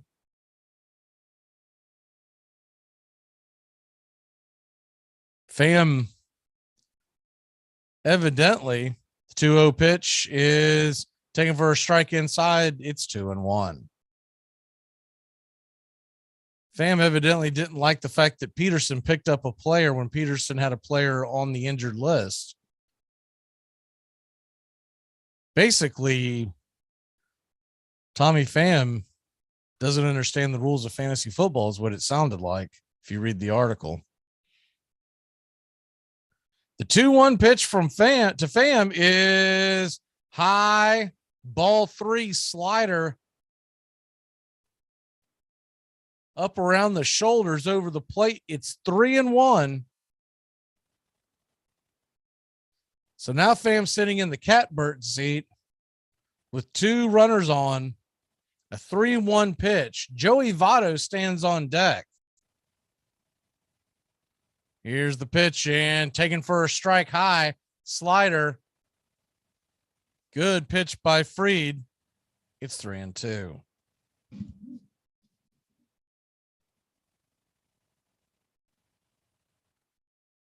So now the Reds will have the advantage as their runners will be off at the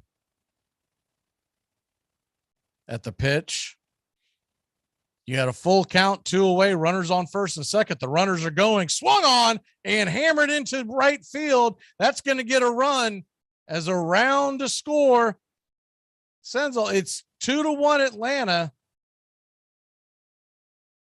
Runners on first and second go home in third. So you got runners on first and third now with 2 away. Good piece of hitting by Pham. Basically hit them where they ain't. The Braves continue to play that shift, and he hit a hard ball on the ground. No one over in that area. And an easy single. The ball almost got the runner running from first to second, went right in between his legs, which of course would have been an automatic out. Wouldn't that have been a way to end the inning? So that puts runners on first and third, 2 away, and the left-handed Votto comes to the plate to face the left-handed Fried. Votto asks for time for a second. He steps out. Joey Votto's become a bit of a TikTok star of recent.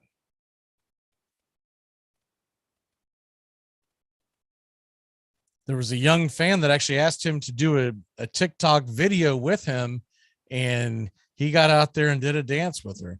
The first pitch on the way is a slider swung on and missed down below the knees. Take for a strike. It's 0-1.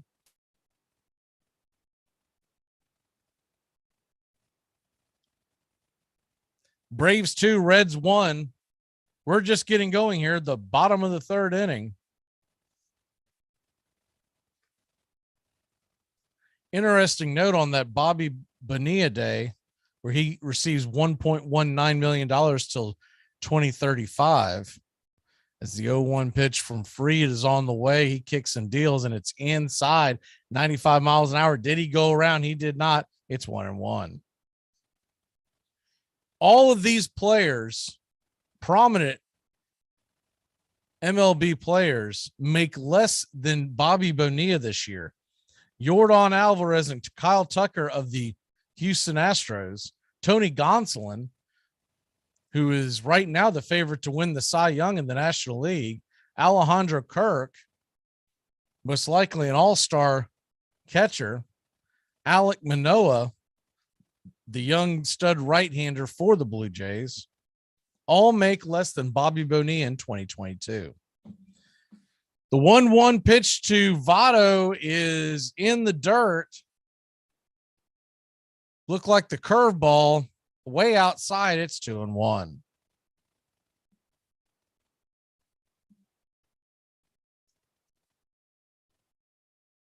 Long inning for Max Fried.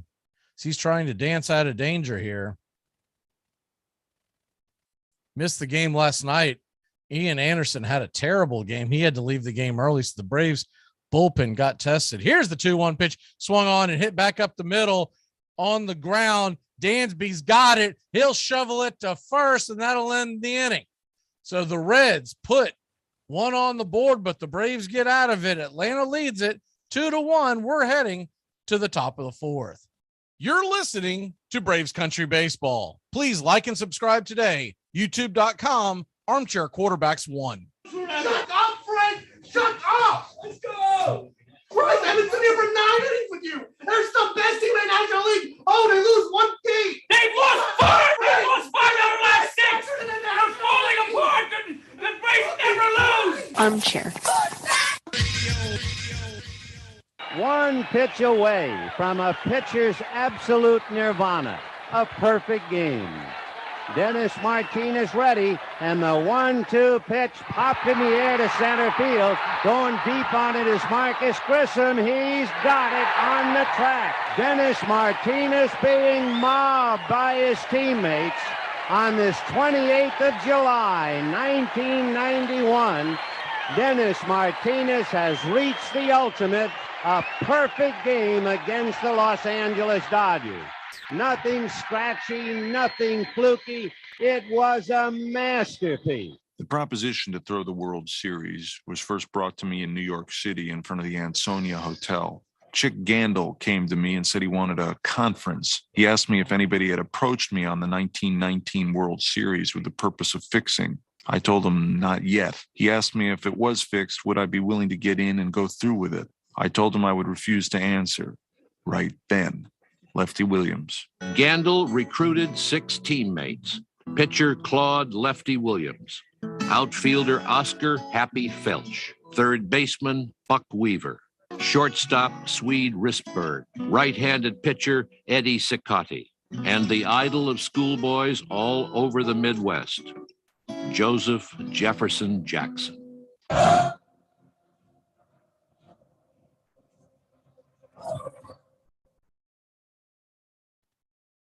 Welcome back here to Braves Country Baseball. Atlanta leads it 2-1. We're heading to the top of the fourth inning. Travis d'Arnaud will lead it off for Atlanta. d'Arnaud batting .267 on the year. 36 RBIs with 11 home runs. And the first pitch to Travis is a knuckle curve about waist high outer edge. It's 0-1.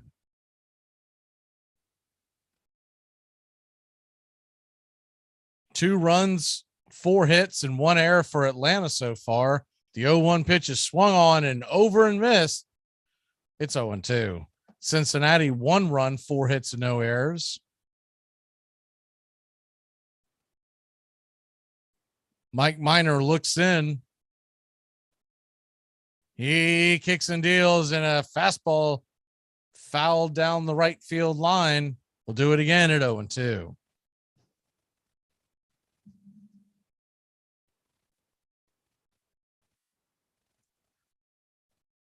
The 0-2 pitch from Minor is fastball high. It's 1-2. See the news earlier this week. Southern Cal and UCLA are headed to the Big Ten in all sports by 2024. The 1-2 pitch is taken outside for a ball. Change up off the plate. It's 2-2. A lot of folks believe this is going to head towards 2 super conferences. The 2-2 pitch is hit back up the middle by Travis d'Arnaud right there on a line and into the outfield for a single. Tommy Pham cuts the ball off. He had to charge it. That was a slow roller into the Cincinnati outfield grass, and it's a leadoff single for Travis d'Arnaud. d'Arnaud now 1 for 2 on the day, and that'll bring Ozuna, who's 0 for 1. Marcell Ozuna coming back to the plate. Lined out in the second inning. The .225 average with 14 home runs. First pitch is a called strike, top of the zone. It's 0-1.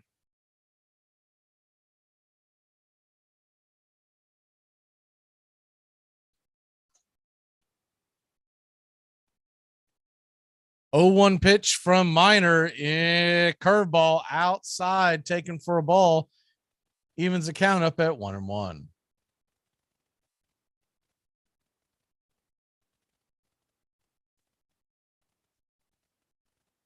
Mike Minor looks in as the catcher sets up inside, swung on and foul back against the screen. Ozuna just missed that. He hit that thing on a line, just got underneath it. When you see that ball go straight back to the backstop, you know he's just missed it. In fact, Ozuna's even kind of cut a eye and a grin to the catcher. They both know he almost got one. So it's 1-2 to Marcel. 1 on, nobody out. The delivery is swung on and hit high into right field, but underneath it is the right fielder, Almora. He'll put it away. There's 1 out here in the top of the 4th. Mets and Rangers still scoreless. That game has headed to the 3rd inning. That'll bring Adam Duvall to the plate. A bit of a homecoming for Duvall. He was voted into the All-Star game in 2016 as a Cincinnati Red. Has not played in Cincinnati since 2018. First pitch on the way to Duvall is taken for a ball outside. It's 1-0. If you remember 2020, during the pandemic year, there was a strange setup in Major League Baseball. It's the 2-0 pitch misses high and outside. The 1-0 pitch misses high and outside, excuse me. It's 2-0. So Duvall with the Braves, he only played against American League and National League Eastern teams. And last year, when he was with the Marlins, the 2-0 pitch is swung on and popped up, can of corn over to third base. Underneath it, the shortstop will call off the third baseman. Farmer's got it, and there's 2 away. Last year, while playing with the Marlins, Duvall and the Marlins did not play in Cincinnati the first part of the year, but the Braves did. The Braves then made a trade for Duvall, and so he missed both trips that both teams would have made into Cincinnati, Ohio. That brings Arcia to the plate. Lando Arcia is 0 for 1 on the day. First pitch is outside, taken for a ball. It's 1-0.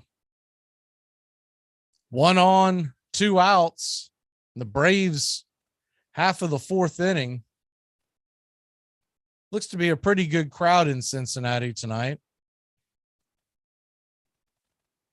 The 1-0 pitch is downstairs and low. It's 2-0.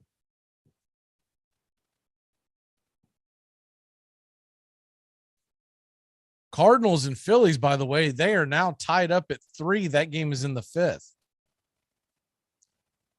And the Rangers have taken a 1-0 lead over the Mets. Here's the 2-0 pitch, foul down the third base line. Hard hit grounder by Arcia, but plenty foul. It's 2-1. I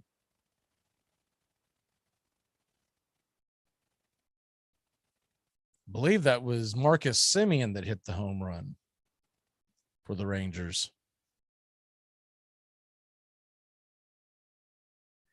The 2-1 pitch to Orlando Arcia as Minor kicks and deals and swung on and fouled back off the screen, drops to the ground, but out of play. It's 2-2.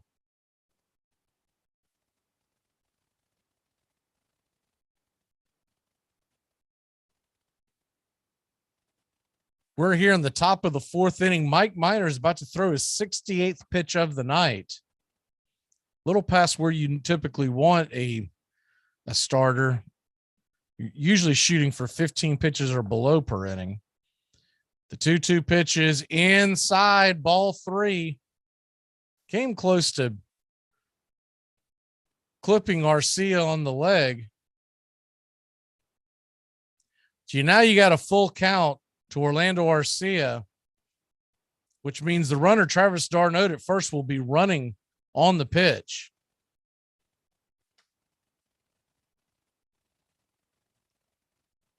Reds infield playing a bit of a shift. Here's the 3-2 pitch swung on and hit high, but not very deep into left field. Tommy Pham's underneath it. He'll make the catch, and that'll end the inning. Braves put the leadoff runner on, but fail to score. We'll head to the bottom of the fourth. Atlanta leads it 2-1. Today we're discussing the 1939 New York Yankees. They had 4 players with 100 or more runs. Every player in their starting lineup finished with double digits in home runs and doubles. They also had 4 players who finished with 100 or more RBIs. The most anyone in their starting lineup struck out was 81 times. Only 1 player had more strikeouts than walks. 5 players had an on-base percentage of 400 or higher. 5 hitters produced an OPS plus over 130. The Yankees pitching was also great in 1939. Red Ruffing threw 233 innings with 148 ERA plus. Their bullpen ate up a lot of innings. Combined, Steve Sundra and Mariusa Russo threw 240 innings with an ERA below 2.75. That season, DiMaggio was incredible. He won the American League Most Valuable Player, batting .381 with a .671 slugging percentage, 30 home runs, and 32 doubles. Oh yeah, and he only struck out 20 times. In May of that year, they went 24-4, scoring 213 runs or an average of 7.6 runs per game. By the end of May, they were already 6.5 games up in the American League. They won the American League by 17 games with a record of 106-45. In the World Series that year, they faced the 97-win Cincinnati Reds. The 1939 Yankees have the 6th best winning percentage of any team that won the World Series. They also have the largest run differential in baseball history at plus 411. You're listening to Braves Country Baseball. Please like and subscribe today. YouTube.com, Armchair Quarterbacks 1. In 2 years, he had risen from a poor mill boy to the rank of a player in the major leagues. The ignorant mill boy had become the hero of millions. Out on the hot prairies, teams of Joe Jacksons battled desperately with the Ty Cobbs. There came a day when a crook spread money before this idol, and he fell. For a few dollars, he sold his honor. New York World.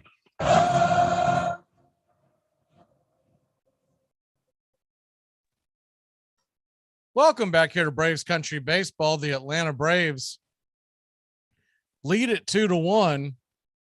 Max Fried will head back to work.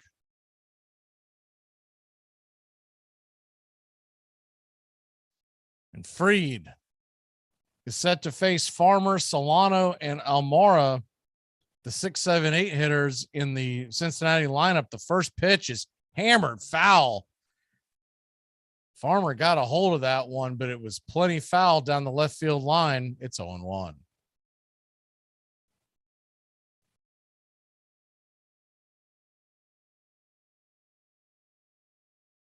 Mentioned it before. The Braves entered tonight 3.5 back of the Mets. They were 10.5 back just a few weeks back. The 0-1 pitch is dribbled onto the ground over to Riley. He's got it and fires it over to first, and there's one away.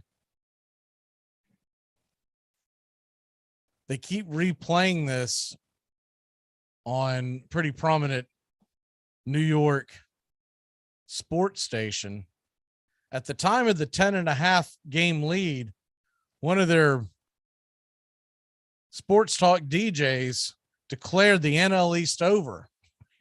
And since then, the Braves have been on fire, and the Mets have actually not played bad baseball, but they have lost 7 games in the standings. First pitch on the way to Solano is a curveball at the top of the zone. It's 0-1.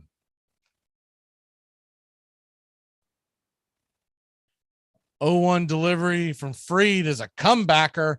High hopper, but Fried's got it. He'll shovel it underhanded over to first. And there's 2 away.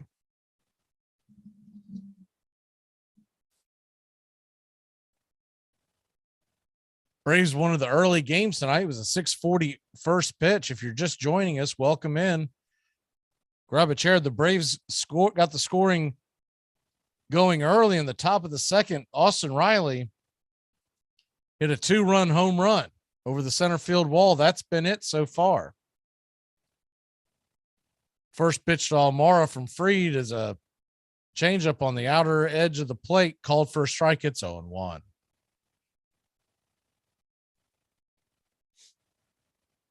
Almora batting .264 from the right-hand side, swings and just gets a piece of that changeup, bangs it foul, and it's 0-2.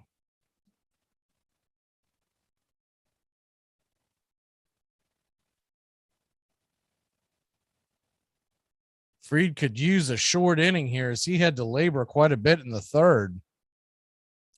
58th pitch on the way from Mad Max, and in the dirt, taken for a ball. It's 1-2.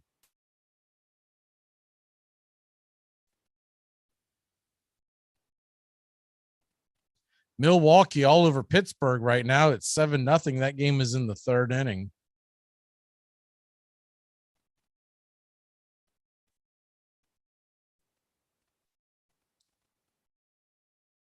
The 1-2 delivery from Max Fried on the way and just got a piece of it. 95-mile-an-hour fastball, outer edge. Just trying to cover the dish to stay alive. It's 1-2.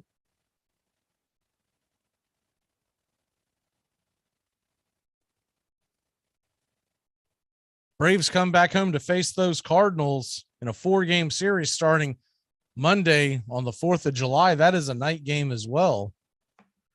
Cardinals are tied with the Phillies right now, 3-3. The 1-2 pitch swung on and missed, strike 3, and that'll end the inning. Max Fried with a clean 1-2-3 inning. And we'll head to the top of the 5th inning. The Atlanta Braves lead it 2-1. She's bald. Bald. What do you think I mean, bald? Bald.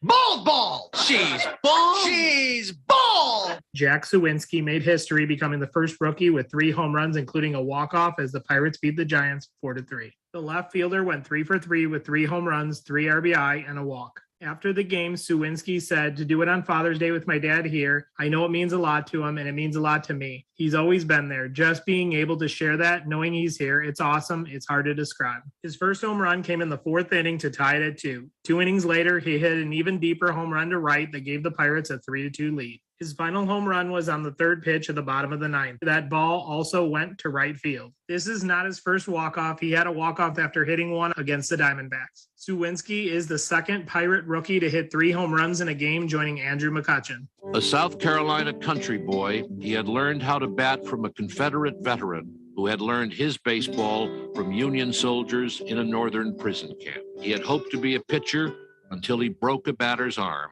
with a wild pitch. Jackson could neither read nor write, but he could hit. 408 in his rookie year. 356 lifetime, the 3rd highest average in history. His home runs were called Saturday specials because most of the textile workers' games in which he got his start were played on Saturdays. And he hit them with a special 48-ounce bat, Black Betsy, made for him by a local lumberman from the north side of a hickory tree, and darkened with coat after coat of Jackson's tobacco juice. Ty Cobb himself thought Joe Jackson the greatest natural hitter I ever saw. He was called Shoeless Joe because he was said once to have been spotted in the minors playing in his socks when new shoes proved too tight.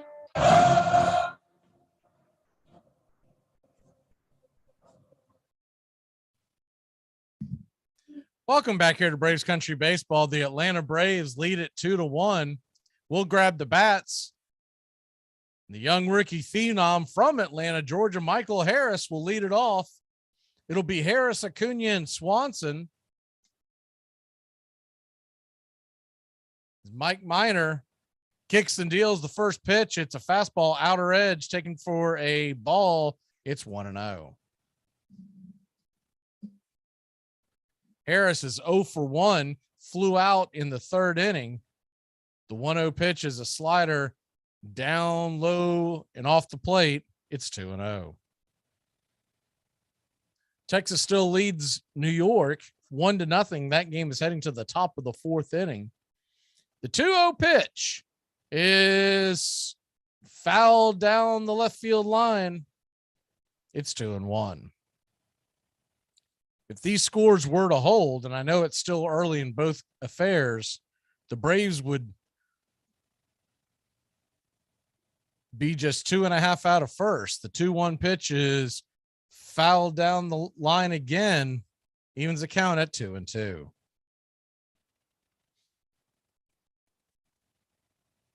Once again, I find it interesting that they would wait until Tuesday to put Scherzer in the lineup, almost like they're purposely avoiding putting Scherzer against the Braves. The 2-2 pitch on the way is hit on the ground to the right side, covering the bag is Minor. He'll get the flip and step on the pillow. There's one away. Good scoop and underhanded shovel by Votto right there to Minor at the bag. That'll bring Acuna to the plate. Acuna is 1 for 1, was hit by a pitch on the top of the right shoe. He also got a single his second time up.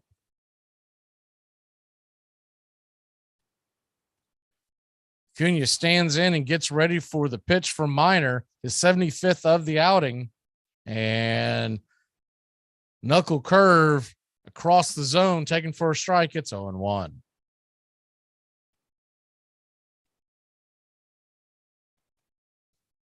Padres and Dodgers continue their series out in Los Angeles. That should be a fun one. The 0-1 pitch by Acuna is swung on and popped up. Underneath it is Votto in between home plate and first base in foul territory. He makes the catch, and there's 2 away. So a quick first 2 outs brings Dansby Swanson to the plate. Swanson 1 for 2, a single in the third inning. Now hitting .293 with 13 home runs on the year, 43 RBI, 837 OPS, and a walk year. The first pitch is at the knees for a strike. Good curveball by Minor. It's 0-1. Minor from Murfreesboro, Tennessee. Played college ball at Vanderbilt with David Price. Here's the 0-1 pitch, and it's outside for a ball. It's 1-1. Minor began his career with the Atlanta Braves. Has bounced around mainly Kansas City and Texas, and now in Cincinnati. The 1-1 delivery is off the plate, taken for a ball. It's now 2-1 to Dansby.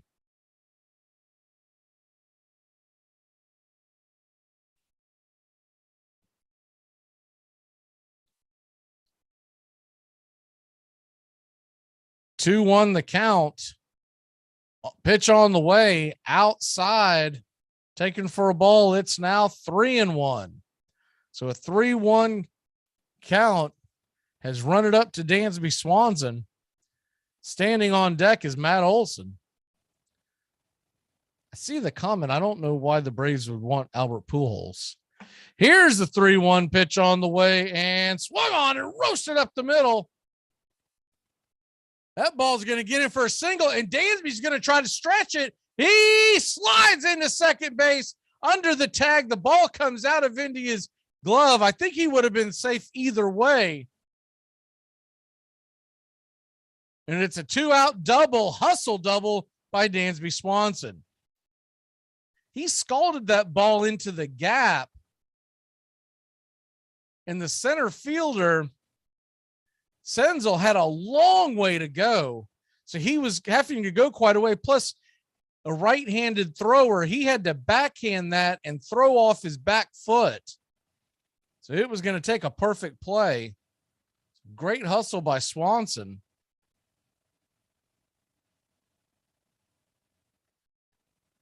And that puts Olson to the plate.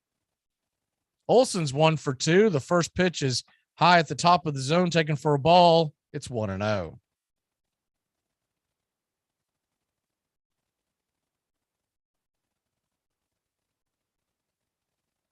The Braves got rid of Nick Markakis because he retired. He just lost it. The 1-0 pitch on the way is low and outside. Ball 2-0.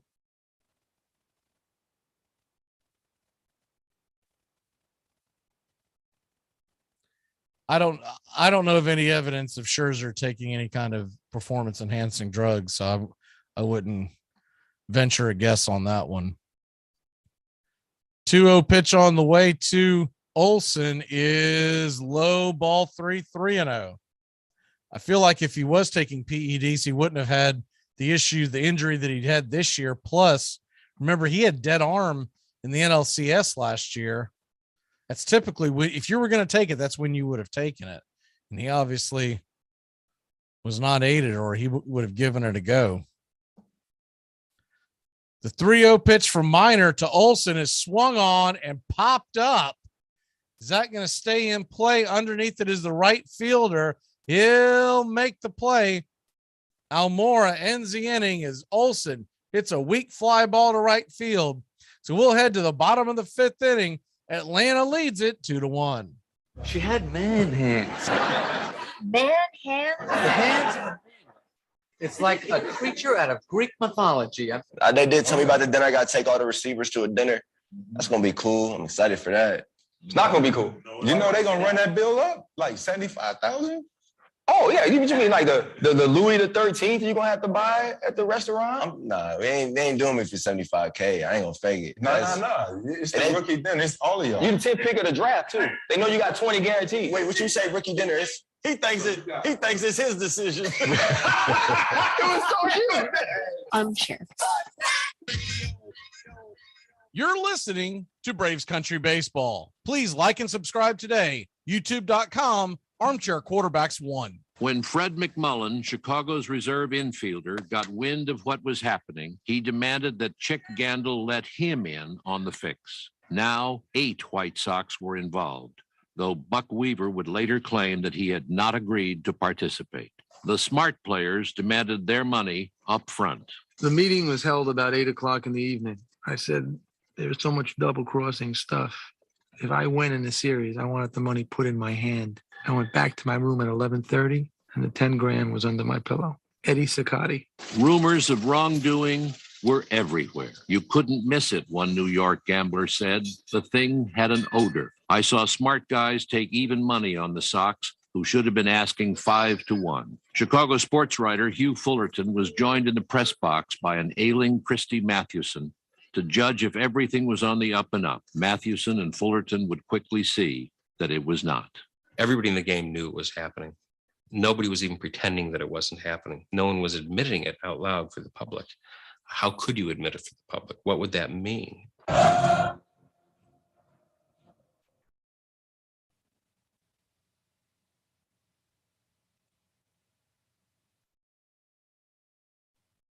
Welcome back to Braves Country Baseball. The first pitch on the way is a strike from Fried to Senzel. At the knees, it's 0-1. Braves lead it 2-1. The Reds this inning, 8, 9, and 1 hitter due up. The 0-1 pitch swung on and missed. It's quickly 0-2 to Nick Senzel, the center fielder. It's time to turn back time here on Braves Country Baseball. On this date in 1859, the first ever college baseball game was played. It's played in Pittsfield, Massachusetts. Amherst, check out this score. They won a squeaker 73-32 over Williams College. 0-2 pitch is missed outside for a ball. It's 1-2. Of course, noted that game was much different back in 1859. The goal back then was to throw the ball where the ball would be hit. So hence the high score. You also had several more fielders in the field of play back then. Here's the 1-2 pitch in. Fastball inside, rifled down the left field line, but plenty foul.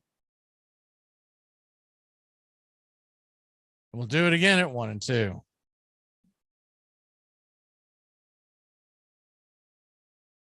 They just showed a picture of the ball boy in Cincinnati who got that foul ball and tossed it back into the stadium. That kid disappears when he turns sideways. I mean, he can't weigh more than about 90 pounds. 1-2 pitch is in the dirt and taken for a ball. It's now 2-2. Max missing with the curveball.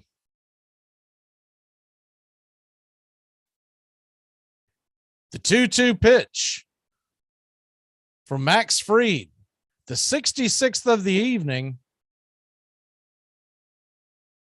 And there's a delay as Senzel asks for time. He'll reset himself in the box and kind of kick the clay out of his shoes. The 2-2 pitch from Max is swung on. That ball is hammered down the left field line, but plenty foul into the upper deck. Off the glass partition in the second deck.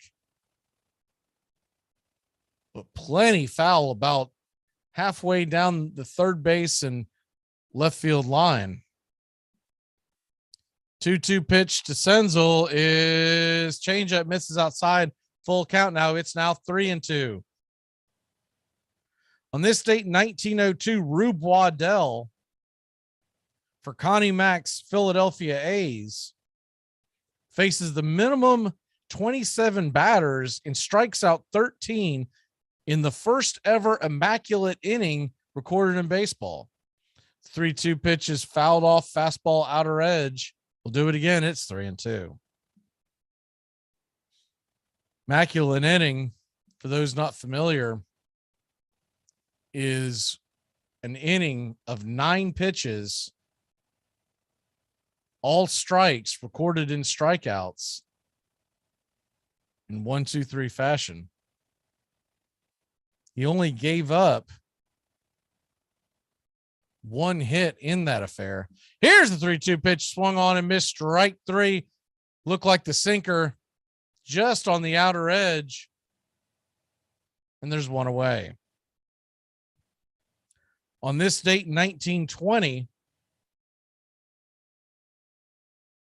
Cincinnati Reds right-hander Fred Toney, originally from Nashville, Tennessee, allows 3 hits in a doubleheader versus the Pirates. It is the record for Major League Baseball of hits allowed by a pitcher in 2 complete games in a doubleheader. You imagine someone trying to pitch a doubleheader these days with the pitch count? Stepping up to the plate is the catcher. He's 0 for 1, and he takes the first pitch inside for a ball, 93 miles an hour, fastball. It's 1-0. Papierski, batting 188 on the year, now flew out in the 3rd inning. 1-0 pitch from Fried is a fastball that he fouls back out of play inside his kitchen, couldn't catch up. It's 1-1. On that same date in 1920, the big train Walter Johnson throws the 1920s season's only no-hitter. 1-1 pitch is swung on and hit high and deep into left field, going back against the wall on the warning track is Marcell Ozuna, and he'll make the catch. There's 2 away. He just mistimed that curveball. It hung a little bit, and Papierski gave it a ride, just got out in front of it.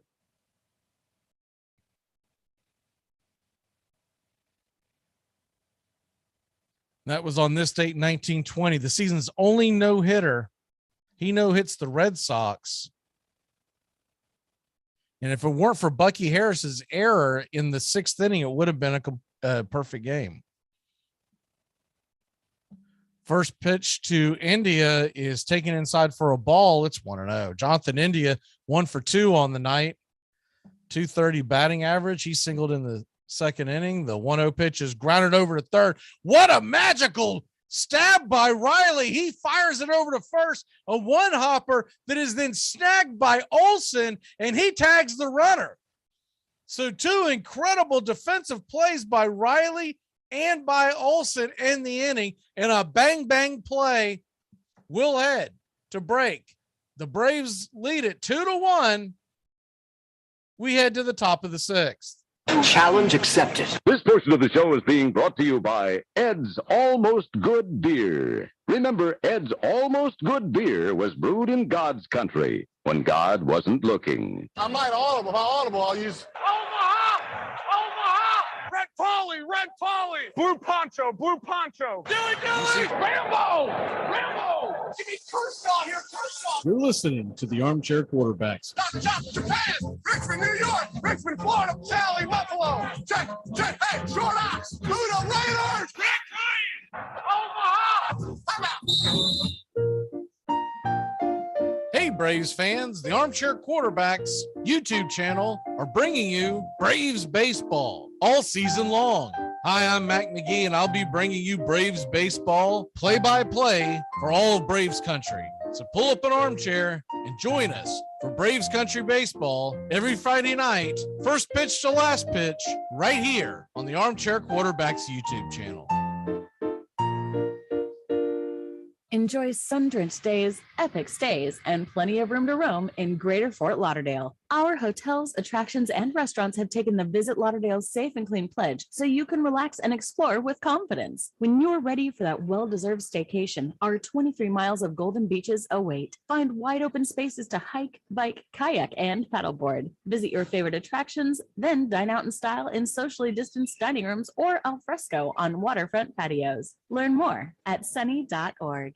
I'm Amy Lawrence, and I'm up late, always, after hours, hanging out with you on CBS Sports Radio. Check it out, 2 a.m. Eastern, 11 p.m. Pacific. You're listening to Braves Country Baseball. Please like and subscribe today. YouTube.com, Armchair Quarterbacks 1.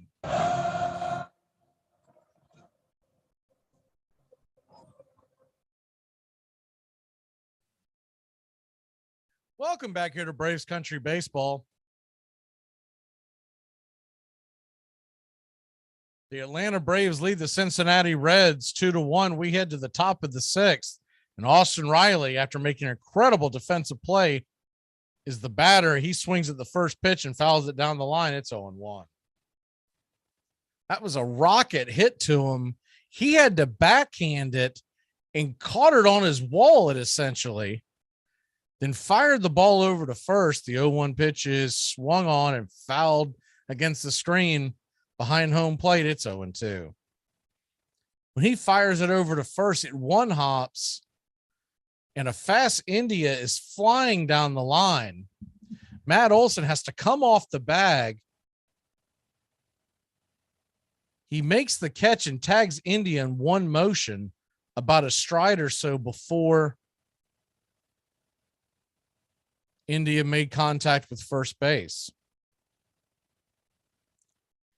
Minor sets up for the 0-2 pitch. And Riley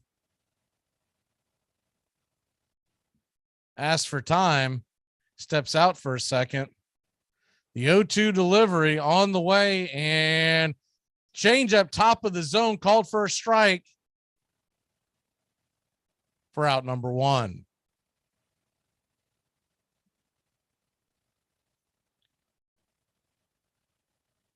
Riley just froze there, knees buckled. I guess he was looking for something either low or a little harder.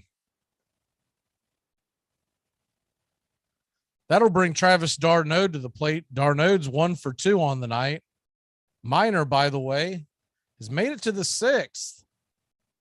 And the first pitch is swung on and popped up. This will be a lazy can of corn to third base, easily playable by Solano, and there's 2 away. Minor, who had been struggling a bit, is now just at 89 pitches here in the sixth inning. They might even get a 7th out of him if he gets out of this one quick. Update in New York, the Mets have tied it up with the Rangers. It's 1-1. That game's in the bottom of the fourth. New York is threatening.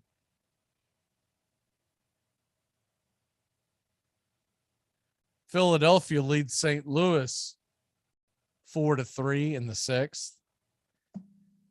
First pitch is inside to Marcel, taken for a ball. It's 1-0. Marcell Ozuna's 0 for 2 on the night. He almost got a hold of one his last time up. The 1-0 pitch, inside, ball 2, 2-0.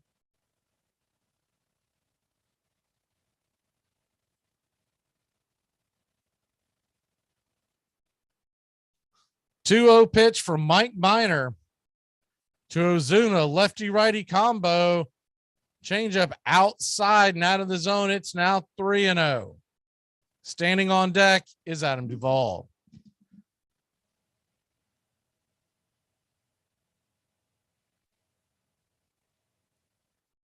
.3-0 delivery from Minor is swung on and fouled down the third base line.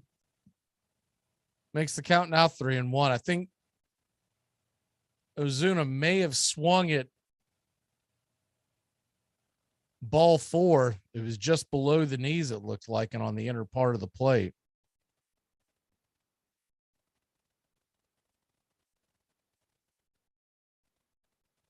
.3-1 pitch from Mike Minor. On the way, kicks and deals, and he round swing, pops it up over to third base, and another pop-up will end the inning. So the Braves, nothing doing once again here in the sixth inning. Mike Minor, 93 pitches in, has only given up 2 runs. We'll head to the bottom of the sixth. Max, a woman in my section wants to know if we do anything gluten-free. What do I tell her? Tell her she's not allergic to gluten. She's just masking an eating disorder. Tom has been a teacher for over 40 years. One day, I think one of the students had asked the question and he didn't remember the answer. And I also noticed that he was letting his class out earlier than they were supposed to let out. I was really starting to worry. Levi and I talked about how it would change our lives, but he was there beside me. When something feels different, it could be Alzheimer's. Now is the time to talk. Visit alz.org/ourstories to learn more. A message from the Alzheimer's Association and the Ad Council. Hey, baseball fans, the Armchair Quarterbacks YouTube channel is going to bring you the baseball game of the week on Thursday nights. Tones Ariola and Mac McGee bringing you the action, the biggest game of the week in all of Major League Baseball. That's Thursday nights. This baseball season, the MLB game of the week, right here on the Armchair Quarterbacks YouTube channel.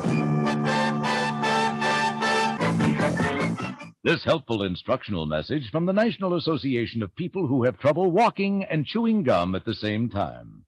Step, chew, step, chew, step, chew, step, chew. Walt Whitman. Brooklyn Eagle, 1846. In our sundown perambulations of late, through the outer parts of Brooklyn, we have observed several parties of youngsters playing base, a certain game of ball.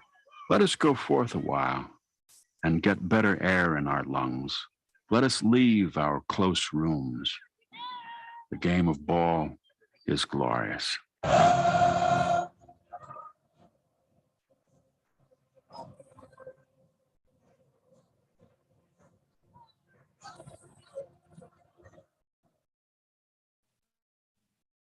Welcome back to Braves Country Baseball. The Braves lead at 2-1, bottom of the sixth inning. Leading off is Brandon Drury, and he'll take the first pitch at the knees for a strike. 92 miles an hour fastball. It's 0-1. New York Mets have jumped all over the Texas Rangers. And Glenn Otto just gave up a 3-run bomb. It's 4-1 in New York. The Braves need to win to keep pace. 0-1 pitch is outside for a ball. Evens the count at 1-1. Max Fried. Now it's 76 pitches on the evening.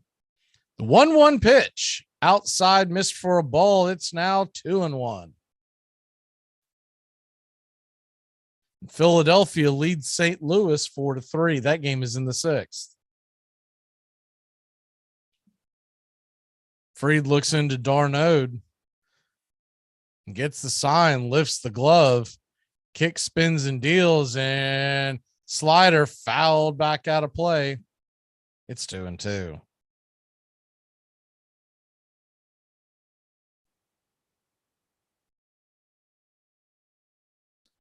Max Fried pitching a pretty good game.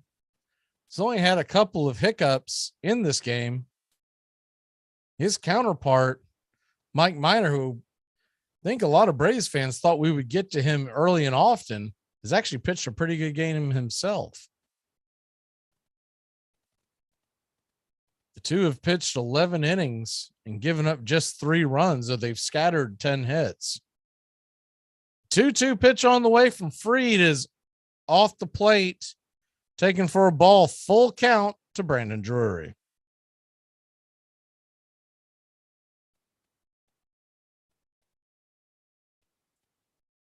Same two teams back at it tomorrow, 4:00 Eastern, first pitch, an early game.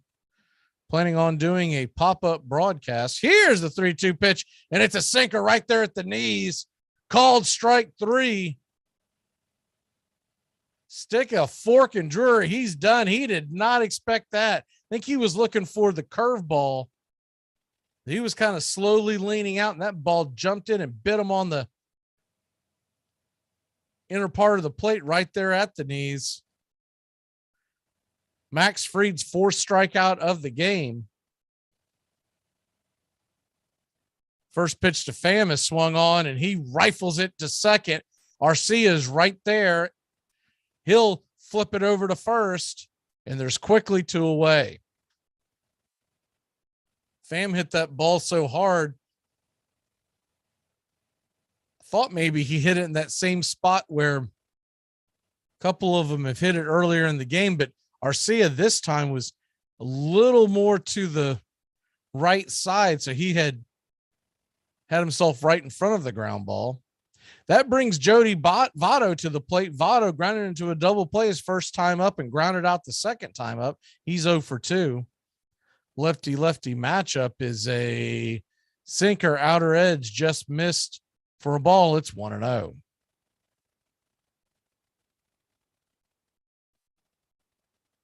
Angels lead the Astros 1-0 in the first inning. The 1-0 pitch from Fried is swung on and grounded to short. Dansby fumbles it, grabs it, fires it over to first, and just gets Votto by about a half step. So there's been some excitement on the base paths over towards first. It's kept Olsen busy, but that'll end the inning. So we'll head to the top of the 7th inning. We're moving on pretty quickly. It's 2-1, Atlanta over Cincinnati. Make sure when your shift is over, you go home alive. Look at that. The Hendersons are getting a new fence. Ah, who cares? They're swingers. I want a new fence. That's it. We're never having sex again. Need a home loan fast? At the American Bank of Los Santos, we'll help you get the debt you need to make life easier. We'll show you how to look richer and be poorer. You need to impress people fast, not in 20 years. It's only a risk if you get into money troubles or the economy changes. Call American Bank of Los Santos. Now that the kids have moved out and have drug problems of their own, maybe it's time to install a luxury marble wet bar so you can get drunk in private. American Bank of Los Santos. Why worry about tomorrow if you look inadequate today? To protect her home and family in a disaster, Karen was willing to wade through water, mud, and insurance paperwork. Yeah, I can do this. You go, Karen! By simply understanding and updating what her insurance covers and doesn't cover now, she'll be better prepared no matter when disaster strikes. Learn other simple ways to protect your home and family before a natural disaster at ready.gov. That's ready.gov. A message from FEMA and the Ad Council. Lose some weight. Oh, come on, Quigley. Will you don't give me that? Look at me, 92. And I still enjoy swimming and golfing, and biking, all sports. Whoopee. That too. Come on, after all at your age, must be down to a handshake, huh? Yep, before and after. I'm Amy Lawrence, and I'm up late, always after hours, hanging out with you on CBS Sports Radio. Check it out, 2 a.m. Eastern, 11 p.m. Pacific.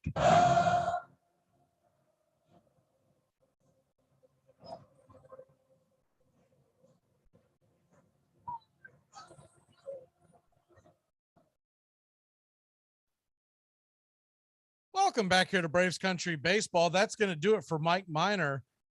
Mike Minor, pretty good outing, 6 innings pitched, 6 hits allowed, but only 2 earned runs, 3 strikeouts. He did give up the 1 home run that led to the 2 runs. That was way back in the top of the first.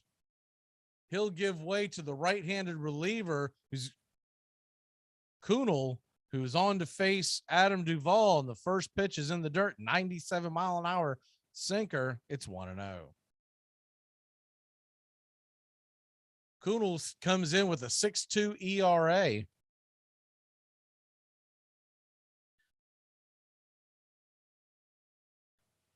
The 1-0 pitch is swung on and hit down the third base line, backhanded by Solano. Solano digs and fires it over to first, beats Duvall by a step or two, and there's 1 away.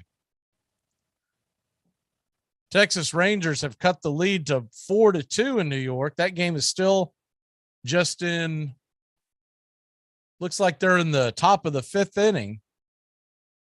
It's 4-3 Philadelphia in the 7th in Philly. Cardinals are batting. That'll bring Orlando Arcia to the plate. Orlando Arcia 0 for 2 on the night. And the first pitch is a 97-mile-an-hour fastball called inside for a strike. Arcia does not like it. I can't blame him. That ball jumped him off the plate. It's 0-1. As a frame pitch is what that is. Here's the 0-1 pitch, swung on and missed. Strike 2. Slider on the inner part. 0-2 to Orlando Arcia.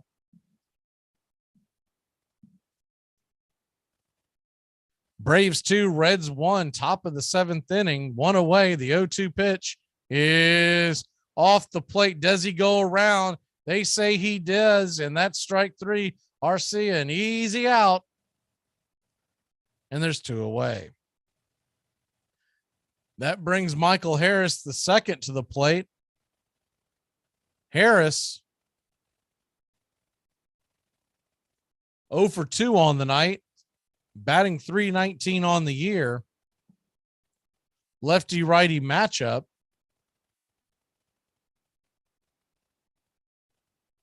Kunal, with the closed delivery, kicks and deals a 98-mile-an-hour fastball, top of the zone but high. It's 1-0. Miami leads Washington 6-3. That game is in the 7th inning. The 1-0 pitch off the plate and wide, taken for a ball. It is 2-0. Birthday time here on Braves Country Baseball.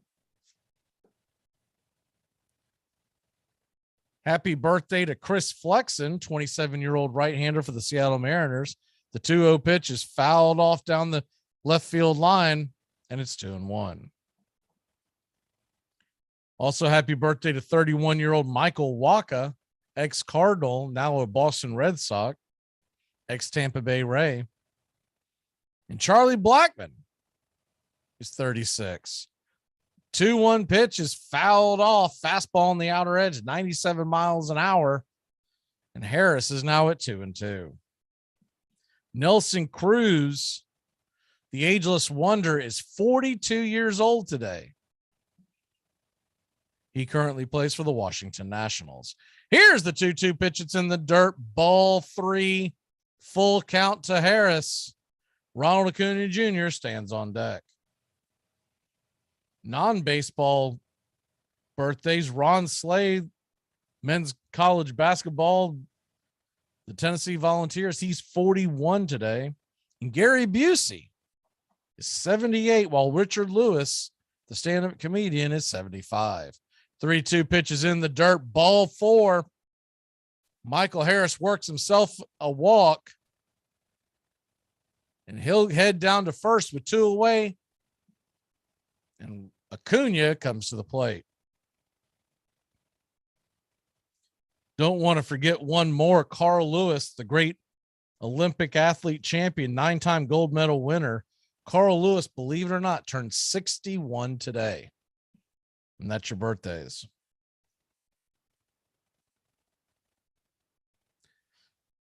Ronald Acuna Jr. steps up to the plate. He's 1 for 2 on the day. First pitch is swung on and rifled down the right field line. That ball's going to get down. Michael Harris is flying around second. He's headed to third. Acuna's headed into second. They're going to cut off the throw, and Harris stops at third with a 2-out double from Acuna Matata. That ball was sliced down the right field line. If it would have rolled just a little further, I think Harris could have made it. Good job by the right fielder, Almora. He got the ball off the carom in the corner and got it back into the cutoff man, Jonathan India. Harris was kind of coasting into third and then thought about putting it into another gear. I don't know if he was trying to deke him or what, but that puts runners on second and third with 2 away, and Dansby Swanson, who's 2 for 3 on the night, coming to the plate.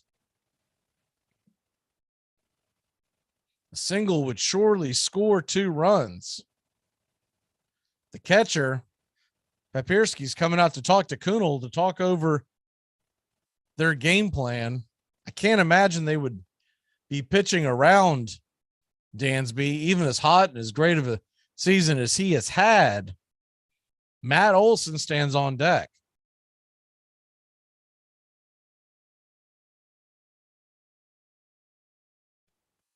Pretty good pitching matchups later on tonight if you're awake. San Francisco hosts the White Sox. It's Lance Lynn versus Alex Cobb. First pitch on the way to Dansby misses for a ball. It's 1-0. And the Padres and Dodgers, Ian Snell versus Tony Gonsolin. The 1-0 pitch from Kunal. He'll step off the rubber, reset himself.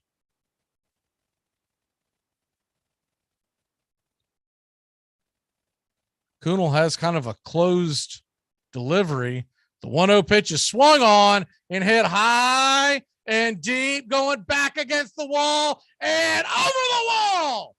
It's a 3-run bomb by Dansby Swanson. The Atlanta Braves take a commanding 5-1 lead in Cincinnati.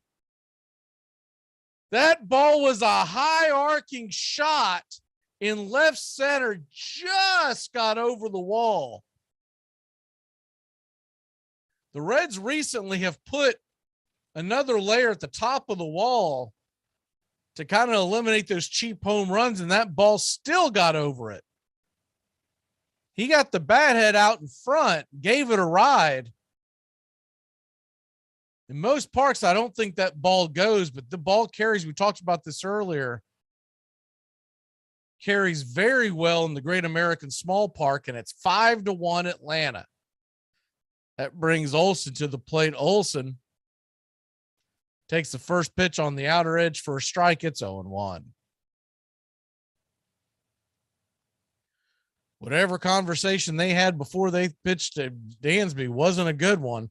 The 0-1 pitch is rifled down the left field line, foul and out of play. It's 0-2. Olson 1 for 3 on the night.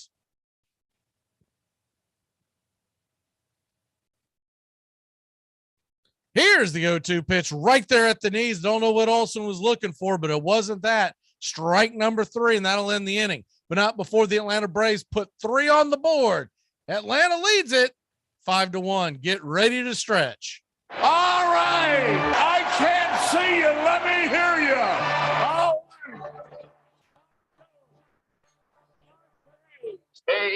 Casey was baseball mad, had the fever and had it bad. Just to root for the hometown crew every stew.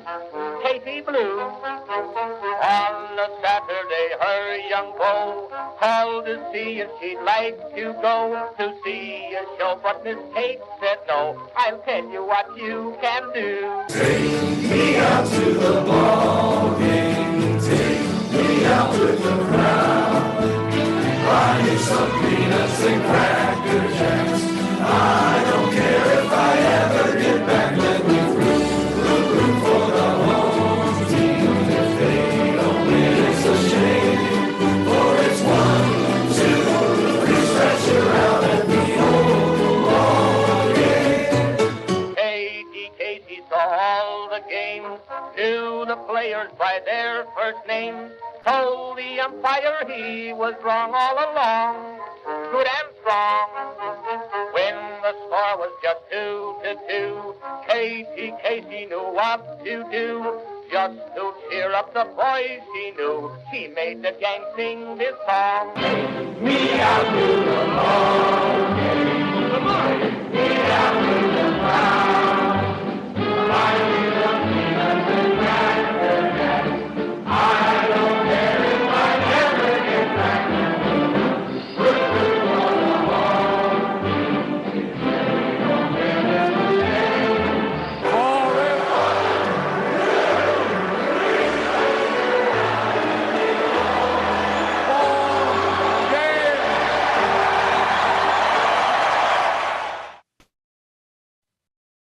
Welcome back to Braves Country Baseball. The Atlanta Braves lead at 5-1. If you're just joining us, 2 home runs, one by Riley in the first to give the Braves a 2-0 lead, and one just moments ago is the first pitch by Fried is on the way for a strike to Farmer, the number 5 hitter. It's 0-1. Dansby Swanson hit a 3-run bomb to extend the lead to 5-1 just moments ago. 0-1 pitch misses high for a ball. It's 1-1. Fried, 85 pitches on the night.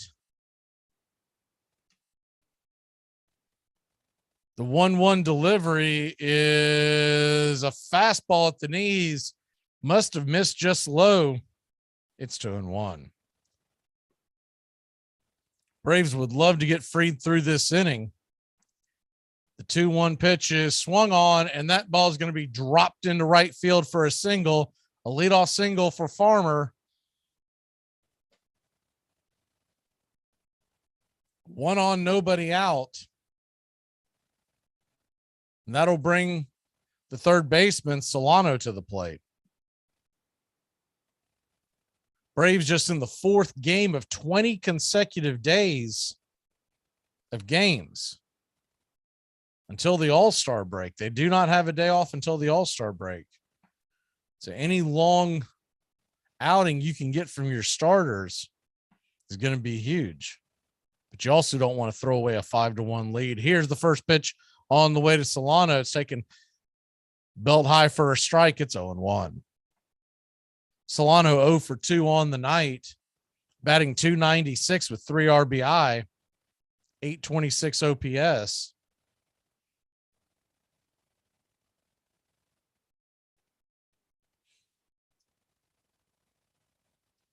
Darnold sets up inside on the 0-1 pitch. It's hit high and deep down the right field line. Going back on the warning track is Duvall. He's underneath it for out number 1.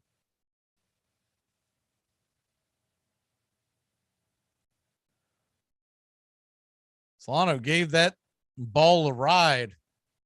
Looked like it could have been trouble, but it died just before any real trouble.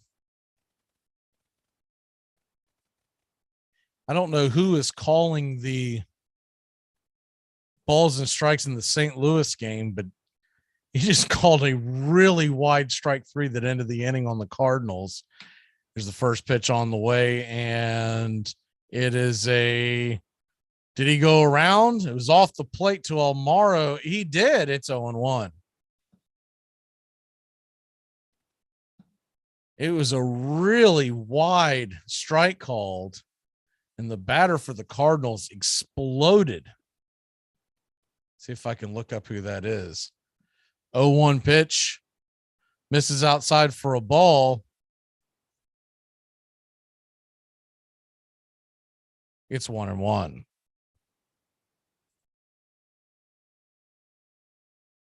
Believe that was Dylan Carson. He absolutely came unglued. Kind of reminded me of the Schwarber temper tantrum from a couple of months ago. 1-1 pitch on the way, and he hits that hard. He hits that down the left field line. Does it stay fair? It does not. Drops in out of play, foul, and it's 1-2. Almora just got out in front of that one. Thought he hit it farther than he did.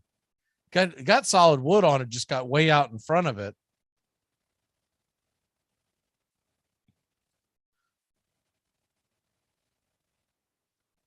So a 1-2 pitch is on the way to Almora Freed, his 93rd pitch of the evening. Almora steps out of the box. 1 on, 1 out. Braves lead it by 4. Bottom of the 7th inning.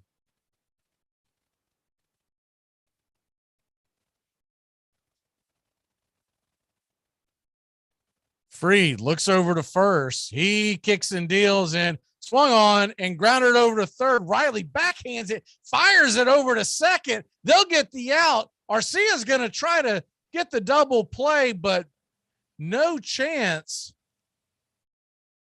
He was running down the line.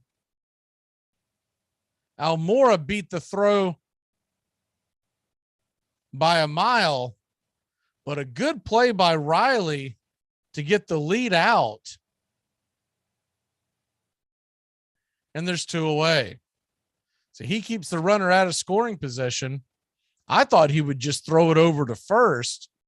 You lead by 4, just want to get the easy out.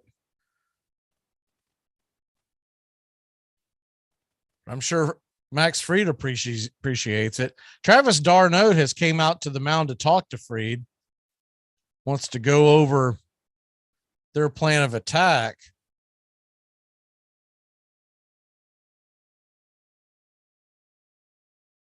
As that'll bring up Nick Senzel to the plate. Senzel is 1 for 2 on the night.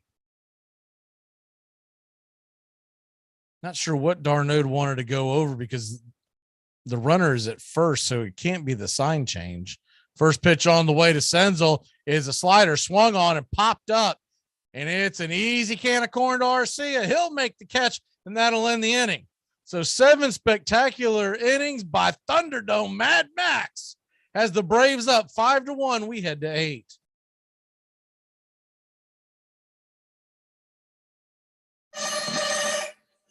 You just robbed a house. You have all this great stuff that now belongs to you, but you got this annoying pang of guilt nagging at you. Well, worry no more, because your friends at Cell Block Greeting Cards have the answer for you.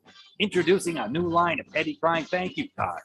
Before you smash and grab one of our cards and leave it behind on your next heist.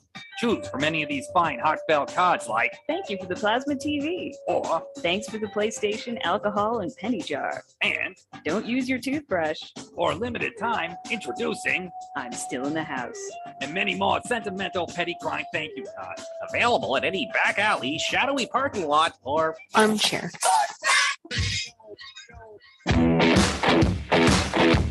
Catch the Armchair Quarterbacks pregame show all summer long. Armchair Quarterbacks are doing play-by-play right here on YouTube, Tuesday nights, Thursday nights, and Friday night, getting you caught up in the world of sports and ready for the first pitch. Catch the Armchair Quarterbacks pregame show all summer long. I don't even like Drake. You don't like Drake? How could you not like Drake? Who's Drake? Who's Drake? Drake is good. I told you that Drake was bad. I hate the Drake. Hey, Braves fans, the Armchair Quarterbacks YouTube channel are bringing you Braves baseball all season long. Hi, I'm Mac McGee, and I'll be bringing you Braves baseball play-by-play, calling it how I see it for all of Braves country. So pull up an armchair and join us for for Braves Country Baseball every Friday night, first pitch to last pitch, right here on the Armchair Quarterbacks YouTube channel. You're listening to Braves Country Baseball. Please like and subscribe today. YouTube.com, Armchair Quarterbacks 1.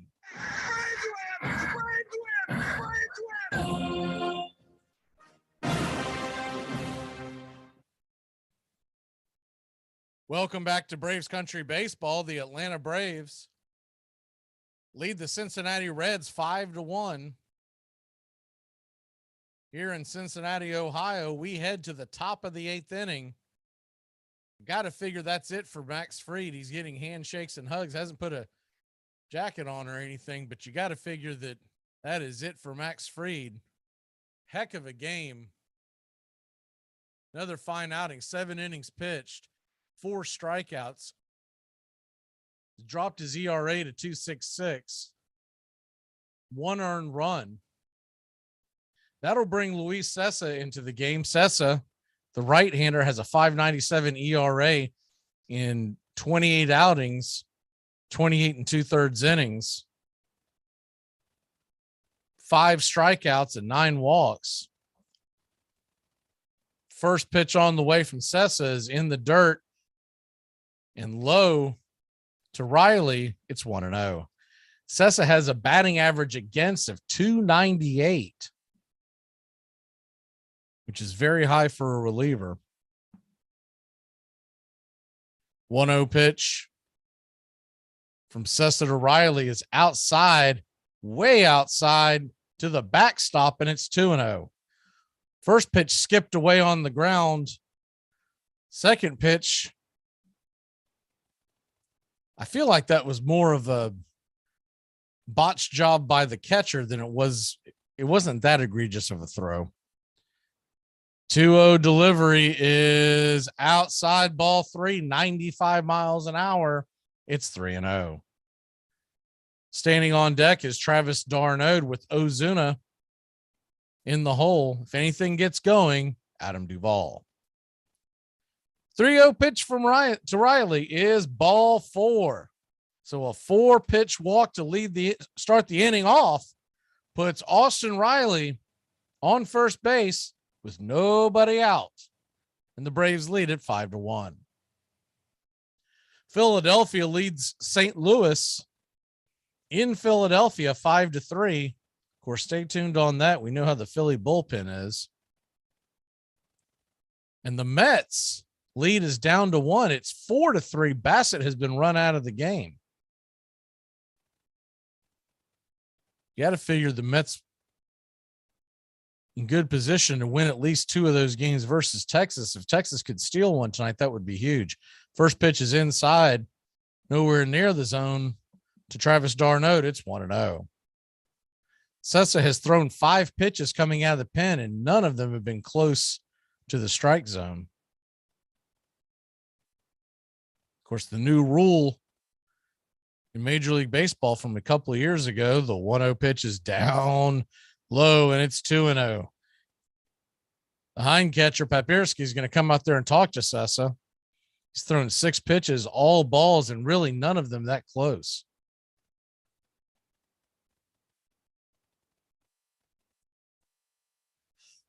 The new rule implemented in Major League Baseball a few years back, if you bring a pitcher in, he's got to face either 3 batters or till the end of the inning. So there's no option for them to pull him until after he faces d'Arnaud and then Ozuna. Now the pitching coach is out there talking to him, trying to calm him down. Anytime you see a guy wearing number 85, you got to figure he's not very high up on the pecking order. So he'll go back to work as everyone separates from the mound. Austin Riley stands on first. Nobody out, and a 2-0 pitch getting set for Travis d'Arnaud. Here's the delivery. Way down. Ball 3. It's 3-0. At this point, you got to make him throw a strike before you swing, you would think.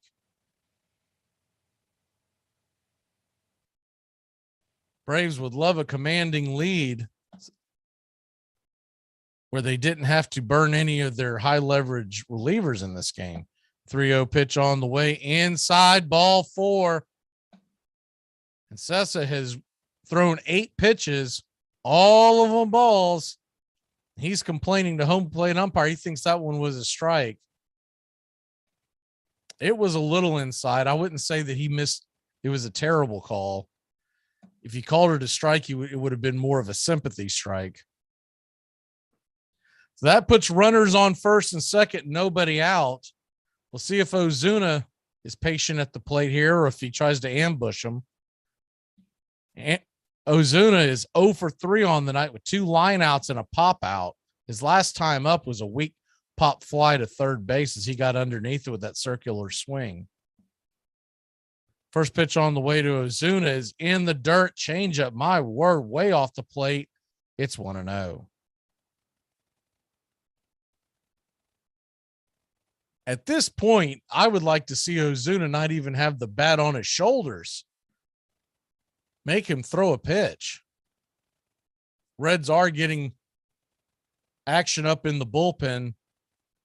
Adam Duvall stands on deck. The 1-0 pitch is finally in for a strike. And it's 1-1. You get the Bronx cheer from the Cincinnati crowd. First strike he has thrown in 10 pitches. Ozuna, righty-righty matchup here. Runners on first and second, nobody out. Braves lead at 5-1, top of the 8th. That ball is in the dirt. It gets away, but not far enough for the runners to advance. It's 2-1.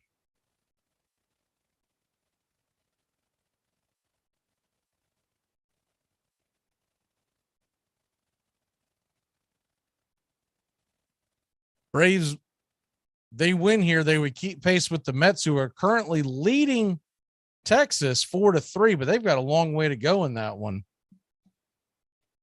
That game is just in the bottom of the 6th. Texas could come back. Here's the 2-1 pitch. Low below the knees, way low. It's now 3-1. Sessa keeps trying to get them to chase that changeup down below the knees, and nobody is biting. They are picking that up very quickly.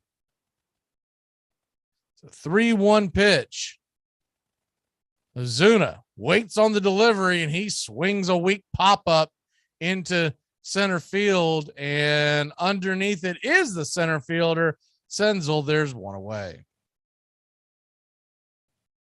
Ozuna, he's got that round swing, and if he doesn't hit the ball right on the head, it's usually a pop-up. That'll bring Adam Duvall to the plate. Adam Duvall's 0 for 3 on the night. Fly out, pop out, ground out.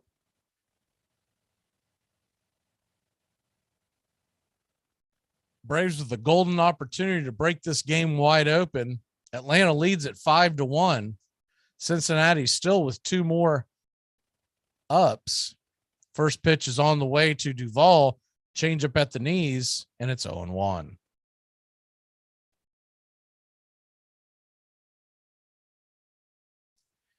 These same 2 teams back at it tomorrow afternoon, 4:00 first pitch, 4:00 Eastern, that is.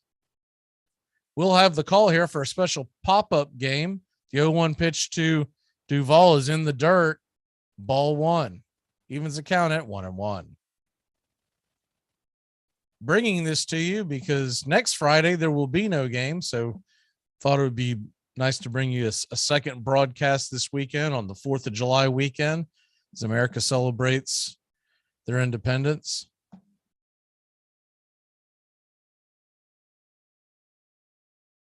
Should be a good one tomorrow. Mail is on the hill for Cincinnati and Spencer Strider for the Atlanta Braves. Sessa steps off the rubber. Wants a new set of signs. Gets ready. The righty looks in. He delivers. Swung on. That ball's hammered down the left field line. It's going to go up against the wall. 1 run will score. And they will keep Darnold at third. It's a 1-out double. Adam Duvall safe at second. Darnold safe at third. No point of sending Darnold. He probably would have been Meade anyways if they would have sent him.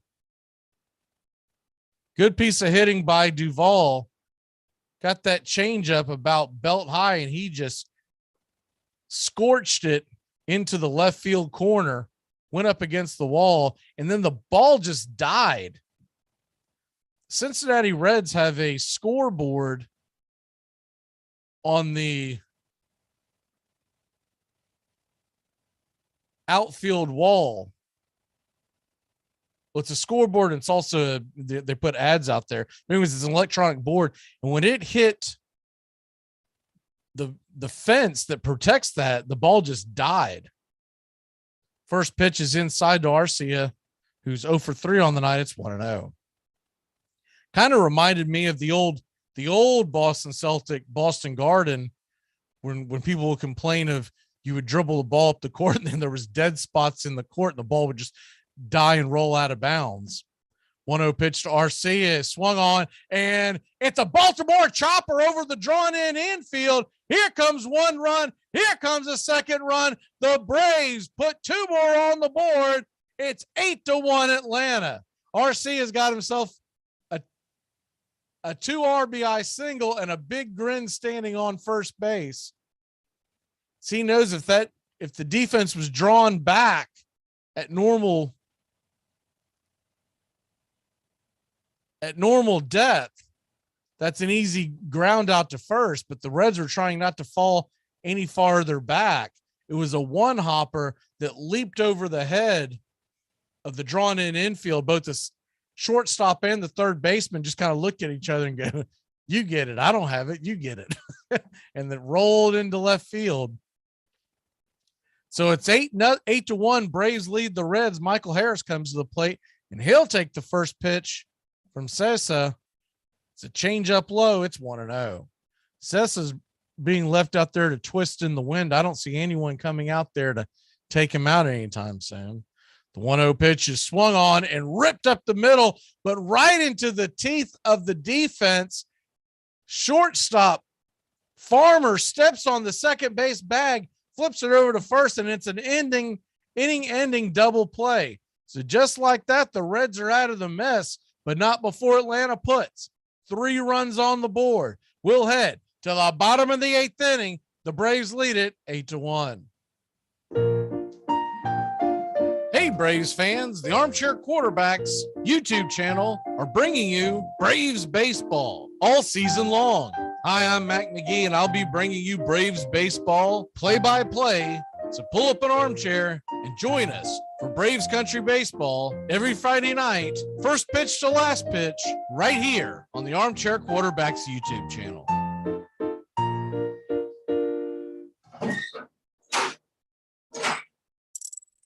We're 1 out away, Braves country, from a trip to the World Series. Whatever superstition you got, do it. The entire city of Atlanta, the entire South is standing on their feet, trying to will the Braves into the World Series. Here's the 1-0 pitch. And swung on and ripped over to Dansby Swanson. Dansby's got it. He fires over to first. Baby, sound the trumpets. Do the chop through the streets. Your Atlanta Braves are headed to the 2021 World Series. Oh, baby. Enjoy sun-drenched days, epic stays, and plenty of room to roam in Greater Fort Lauderdale. Our hotels, attractions, and restaurants have taken the Visit Lauderdale's Safe and Clean pledge so you can relax and explore with confidence. When you're ready for that well-deserved staycation, our 23 miles of golden beaches await. Find wide open spaces to hike, bike, kayak, and paddleboard. Visit your favorite attractions, then dine out in style in socially distanced dining rooms or al fresco on waterfront patios. Learn more at sunny.org. The batter has only a few thousandths of a second to decide to hit the ball. And yet the men who fail 7 times out of 10 are considered the game's greatest heroes.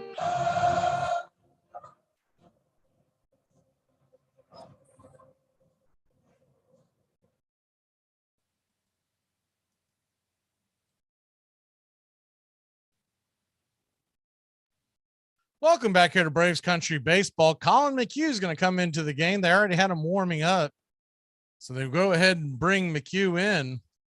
The Braves have a commanding 8-1 lead, and the first pitch is on the way to Paperski, the number 9 hitter, and it's 0-1. Paperski now bats from the left side, the switch hitting catcher. And the 0-1 pitch is at the knees. Changeup called for a strike. It's 0-2. Kind of gave an eye roll to Blue. I'm sure Blue is telling him it's 8-1 in the 8th, buddy. It's time to swing the bat. The 0-2 pitch on the way and swung on and just got a piece of it to stay alive. We'll do it again at 0-2. Real quick on the scoreboard. Philly leads St. Louis 5-3. That game's in the top of the 8th. Mets clinging to a 4-3 lead. That game is heading to the 7th inning in New York. 0-2 pitch from McHugh. Did he go around? He did. Strike 3. Sit him down. And there's one away.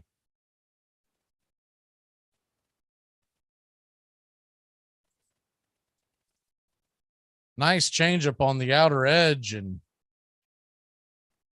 just missed the plate. They said Paperski went around. He didn't really argue, headed back to the dugout. Jonathan India comes to the plate. He's 1 for 3 on the day, and he takes the first pitch at the knees for a strike. Looked like the slider. It's 0-1.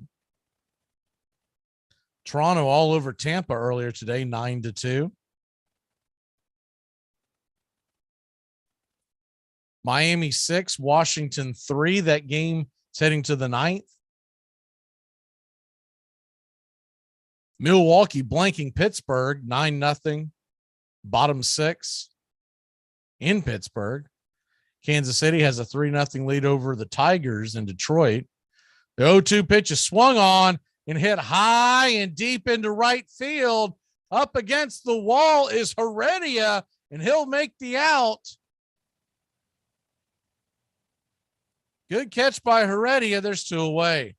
Heredia came into the game. I think I failed to mention that. He came into the game to replace Marcell Ozuna in the batting order. Heredia headed to right, and Duvall headed to left.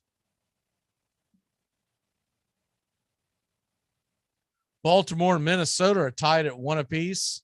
Top 4. Houston 4, Angels 1, bottom 3. And Colorado trails at home to the Arizona Diamondbacks 3-0.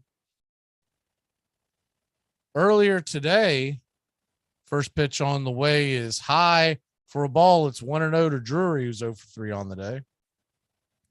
Earlier today, the Chicago Cubs came from behind to defeat the Boston Red Sox 6-5 in Wrigley. In New York and the Cleveland Indians, the Yankees and Indians, that game has been postponed. Rain in Cleveland.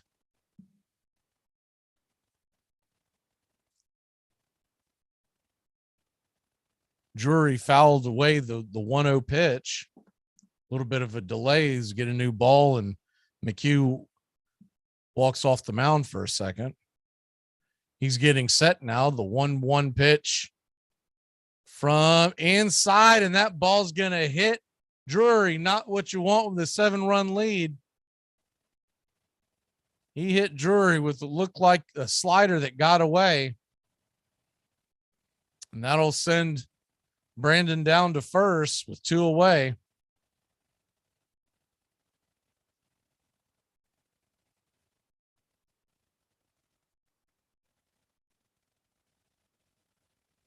So Drury heads down to first, and Tommy Pham comes to the plate. Pham, 2 for 3 on the night. He steps in, and the first pitch is at the knees outside, taken for a strike. It's 0-1. Pham famously said earlier in the year when he signed with Cincinnati and they traded away all their players that he was playing for himself. Got a lot of backlash from folks in the media. The 0-1 pitch is down below the knees on the outside of the plate. Slider missed. It's 1-1.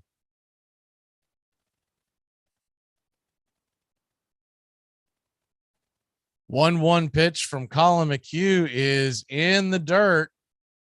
Slider missed way low. It's 2-1. Braves would like to go ahead and get out of this inning. Got to figure they get to the ninth with an 8-1 lead. You're not going to put one of your high leverage guys in the game. The runs can come in a hurry in Cincinnati. The 2-1 pitch is swung on and hit into center field. It's going to drop down for a single right in front of Michael Harris, who had to put on the brakes. It just could not get to it in time. So there's 2 on, 2 out. And the dangerous cleanup hitter of Joey Votto. Joey Votto, the veteran, is 0 for 3 on the night, but we all know he's got pop in his bat.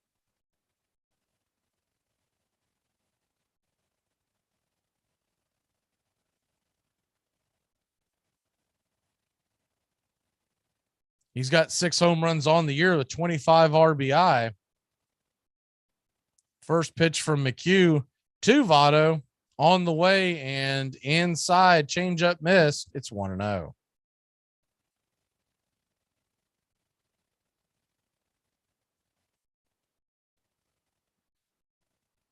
The big play in that Mets game, Eduardo Escobar, who everyone's kind of been riding in New York, hit a 3-run bomb to put the Mets up 4-1. They're currently leading 4-3. 1-0 pitch to Votto is at the knees for a strike. Slider right there on the inner part of the plate. It's 1-1.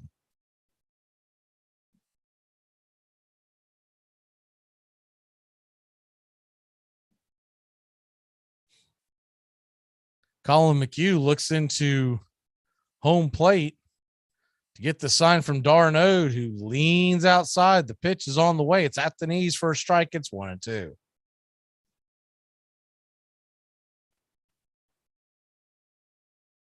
Runners on first and second. 2 away, bottom of the 8th inning. Cleanup hitter Votto stands in the box, and Farmer, the number 5 hitter, is on deck.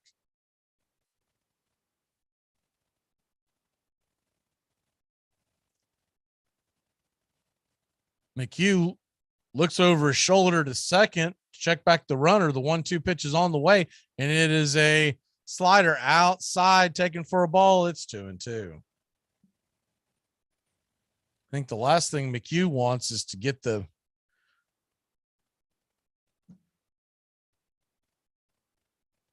a 3-2 count. A full count would put those runners on the move.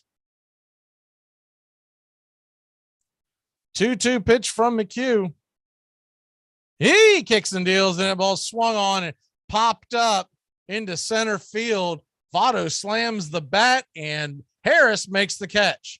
So that'll end the inning. The Reds put 2 on, but fail to score. We head to the top of the 9th inning. Atlanta leads it 8-1.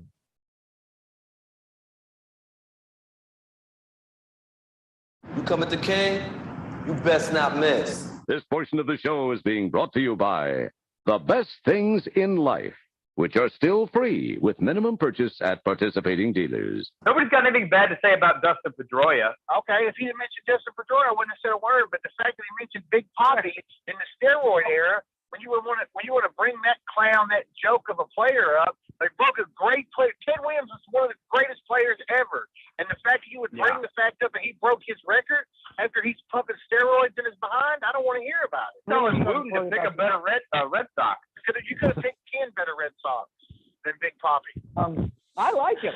I'm a Red Sox fan. Of course you like him. You like the Gators. You like Aerosmith. There's a lot of things you like the rest of the world. I'm just throwing it there. Dude looks like a lady. I'm just saying.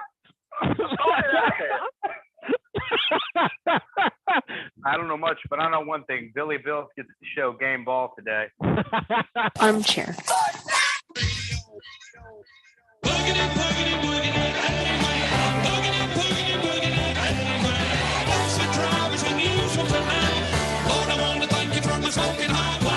You think about it. What is there in your life, besides your love of family maybe, that carries all the way through from almost your earliest recollections till the day you die, and you care about it in one way or another?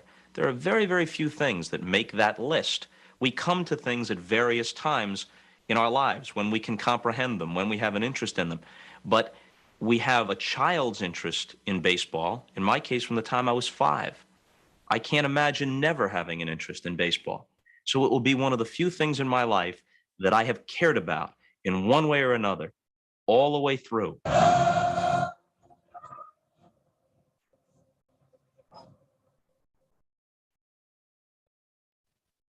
Welcome back here to Braves Country Baseball. The Atlanta Braves lead at 8-1.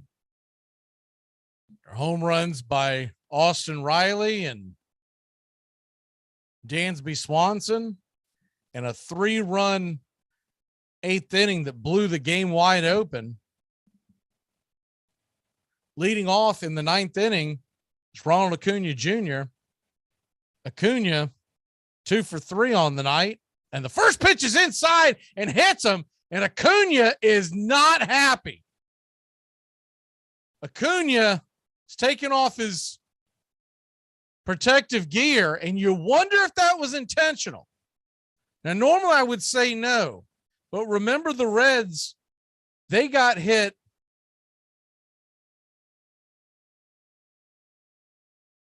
a couple innings ago, which was definitely not intentional. But the Reds, whose season has been in the garbage since day one with all the trades they've made, they might be looking for a tussle. That was a high heater that hit him right in the shoulder blade. The batter that was hit last inning was hit with a slider. So I don't know about that. First pitch is swung on by Dansby, and he puts it in the gap. And Acuna's going first to third with these. Dansby slides in and a double. So we got runners on second and third and nobody out. Hoffman is the pitcher. Another thing that was strange about that pitch, and I don't know for sure, Hoffman didn't act as though he was trying to instigate anything. But if you look at the replay of that play, I find it interesting that the catcher had his glove down on the ground and did not react when the ball went up and hit Acuna. First pitch is high, outer part of the plate, called for a strike. It's 0-1. At some point, Atlanta has got to hit teams that hit Acuna. It is happening way too often. 0-1 pitch is slider outside, taken for a strike. It's 0-2.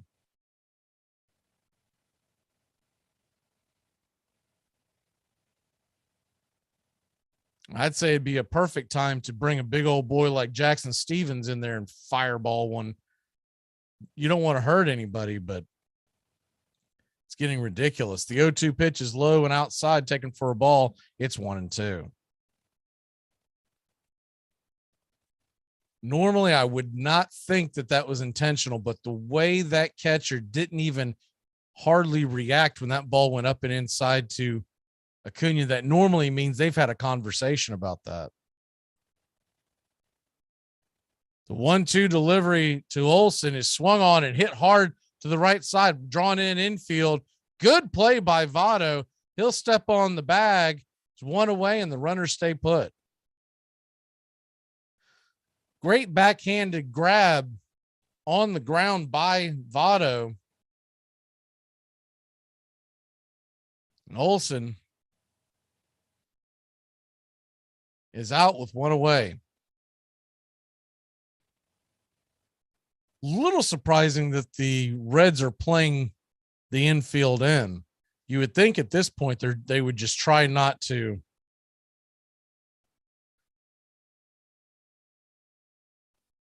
have this game go any further. First pitch to Riley is swung on and missed in the dirt, and it's 0-1. Riley's 1 for 3 on the night. 2 home runs, a 2-run home run, excuse me, way back in the first inning. The 0-1 pitch is swung on and hit into center field. That's going to get down. 1 run will score, and that's all little scores. They put the brakes on Dansby.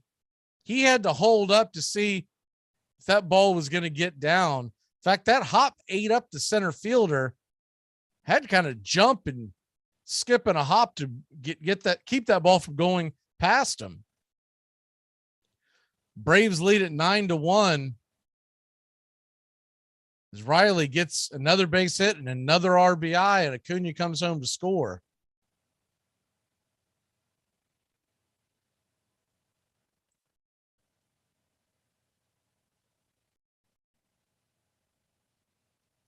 Travis d'Arnaud comes to the plate. And I know the big picture Braves are probably thinking as the first pitch is in the dirt. Did he go around? He did not. It's 1-0. You don't want suspensions, etc. when you're trying to catch the Mets and win the division. But there eventually comes a time where you've almost got to put someone out there and say, hey, take a stand for our guy. This happens in too many of the cities. It feels like it's open game on Acuna and no one has to pay the price. The 1-0 pitch is at the belt right across the plate, and it's 1-1.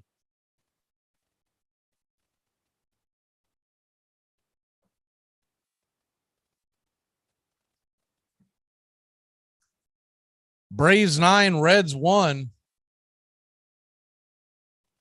Top of the 9th inning. The 1-1 pitch is high for a ball. It's 2-1.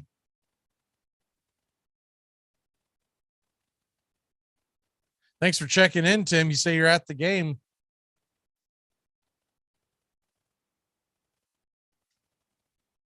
Braves look like couldn't tell who they have warming up in the bullpen. The 2-1 pitch. d'Arnaud drags it foul down the third base line, evens the count at 2-2. So a 2-2 count to d'Arnaud. 1 away, top of the 9th inning. Don't go anywhere because there could be fireworks on the bottom of the 9th. Be interesting to see if the Braves answer the bell on that pitch thrown inside to Acuna. Here's the delivery, swung on and missed. Strike 3. d'Arnaud will go grab a seat, and there's 2 away. That brings Marcell Ozuna to the plate. Marcell Ozuna has had a couple of opportunities tonight, just has not been able to cash in. He's 0 for 4 on the night. I'm sorry that I said Ozuna. I forgot they lifted him. It's Guillermo Heredia. That's my fault. Got caught up in the drama of Acuna getting hit by that pitch. Heredia digs in with a 130 average. First pitch on the way to Heredia, swung on and missed, and he misses wildly. Slider on the outer edge. It's 0-1.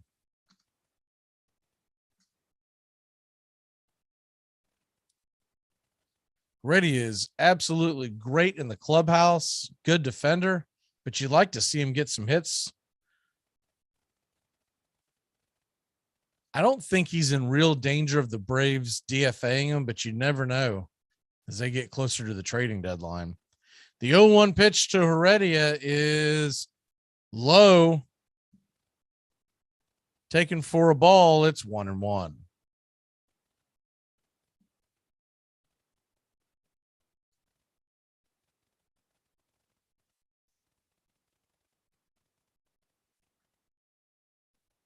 1-1 pitch to Heredia on the way outside. This one's taken for a ball. It's 2-1.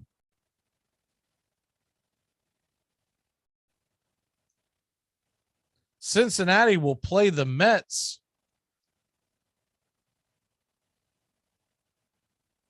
in the first series after this one. So they've got a tough task the next 6 games. 2-1 pitch to Heredia just below the knees. Taken for a ball. It's 3-1.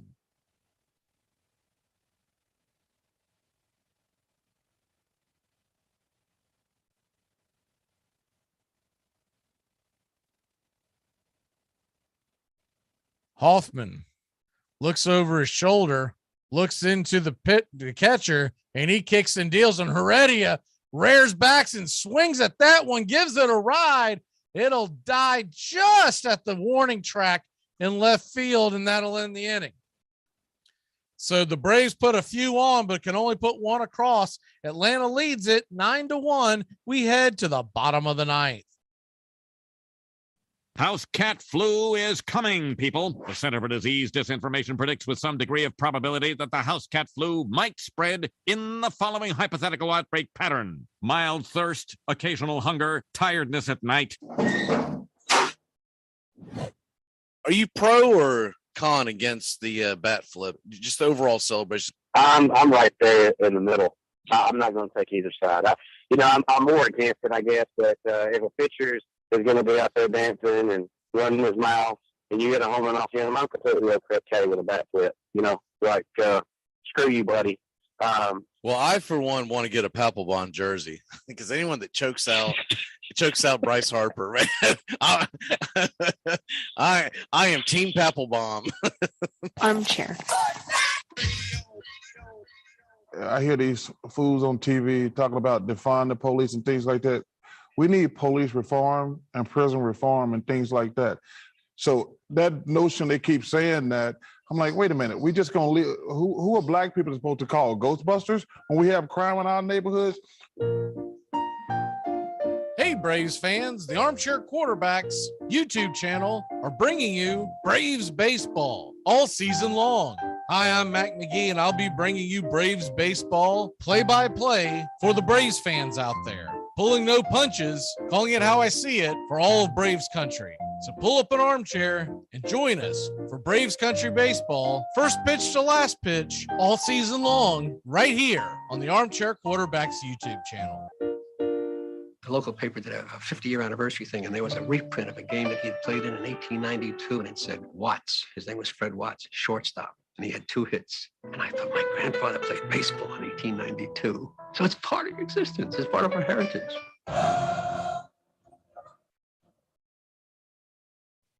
Welcome back to Braves Country Baseball. Silvino Bracho is coming out of the bullpen. Gotta love that name.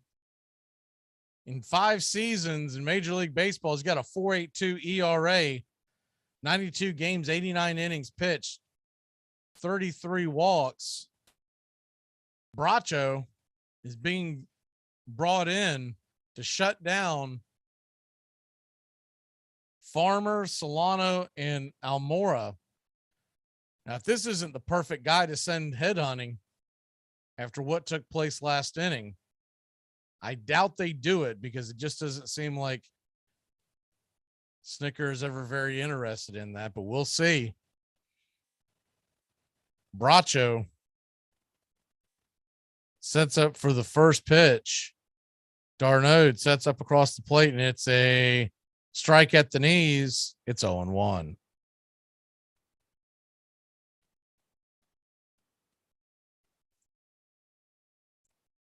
Braves 9, Reds 1. Bottom of the 9th inning. The Phillies beat the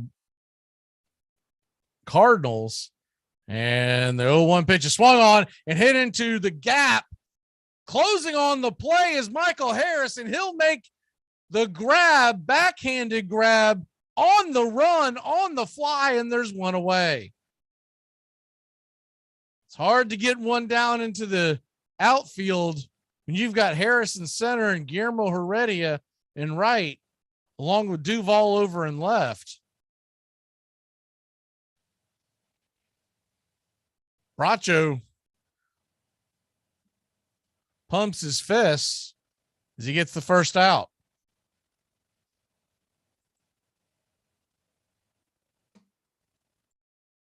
First pitch from Bracho is a 94-mile-an-hour strike to Solano, outer edge. And it's 0-1.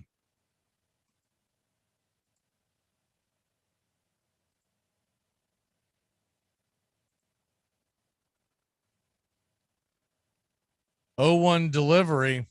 He kicks and deals, and it is nice pitch. Looked like the slider fouled back. And it's 0-2.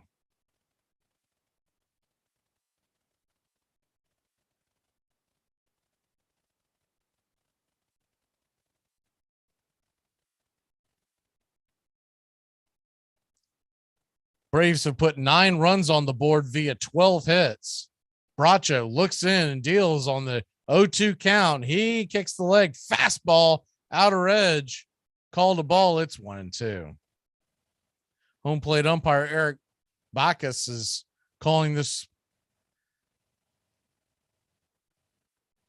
as clean as it gets. Typically, when you get a close pitch like that in a 9-1 game, you get a lot of wide strikes, but he called it a ball. 1-2 pitch from Bracho is grounded over to short. Dansby's got it. He'll flip it over to first, and there's 2 away. Cincinnati Reds are down to their final out. And that'll be Almora's task to try to keep the game going.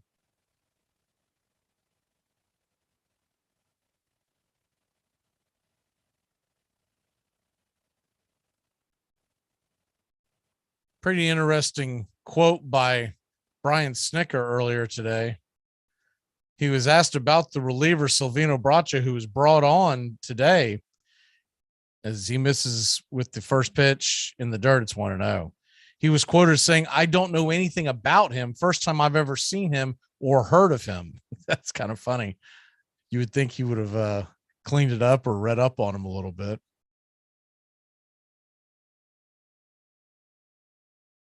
Jesus Cruz was sent to Gwinnett on the play, and here's the 1-0 pitch. And that ball's inside, and that'll clip Almora. I don't think there was any intent on that one.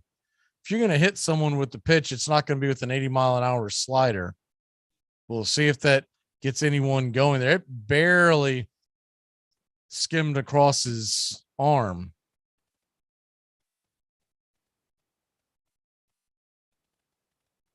And, of course, Cruz last night got bombed in relief. He is sent down to Gwinnett. Cruz, all in all, has pitched decently in his short time with the Braves this year.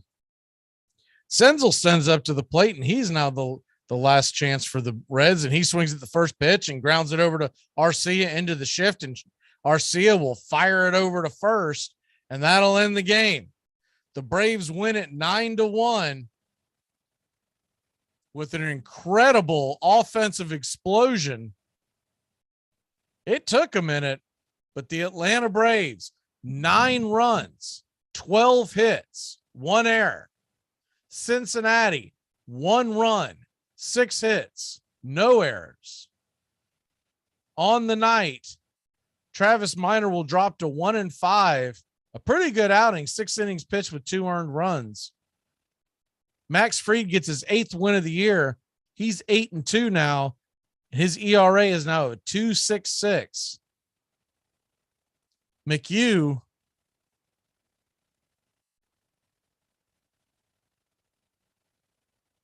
came in for 1 inning and got the hold, 1 strikeout. Bracho pitched a clean inning as well. The attendance tonight was 28,606. The time of the game, 2 hours and 52 minutes. So that'll do it for us here on Braves Country Baseball. We will be back tomorrow with an extra game, a special Saturday special, 4:10 Eastern first pitch. The Atlanta Braves, Cincinnati Reds will be back at it tomorrow. We'll be here along with Tuesday night versus the St. Louis Cardinals. For all the guys and gals behind the Armchair Quarterbacks 1 YouTube channel, I'm Mac McGee for Braves Country Baseball. The Braves win it 9-1.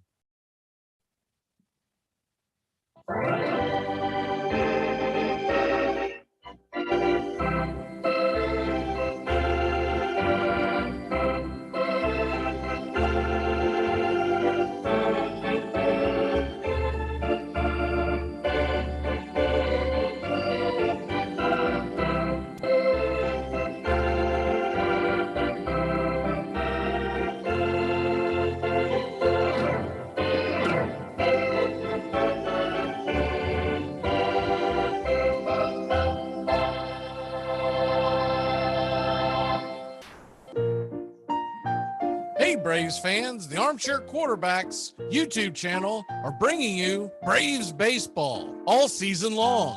Hi, I'm Mac McGee, and I'll be bringing you Braves baseball play-by-play for the Braves fans out there, for all of Braves country. So pull up an armchair and join us for Braves Country Baseball, first pitch to last pitch, Tuesday and Friday nights, right here on the Armchair Quarterbacks YouTube channel.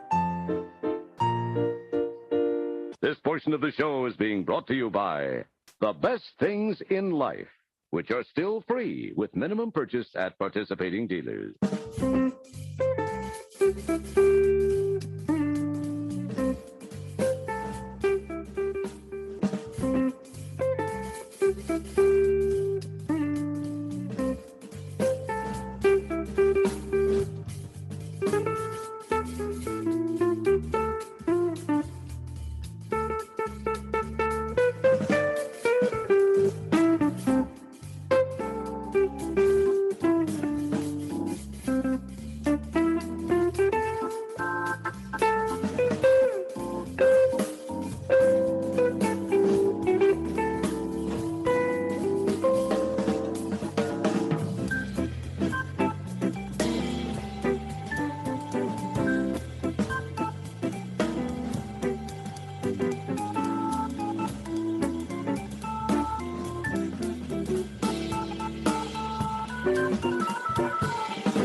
The outlook wasn't brilliant for the Mudville Nine that day.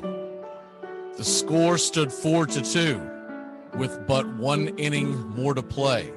And then when Cooney died at first and Barrows did the same, a pale-like silence fell upon the patrons of the game.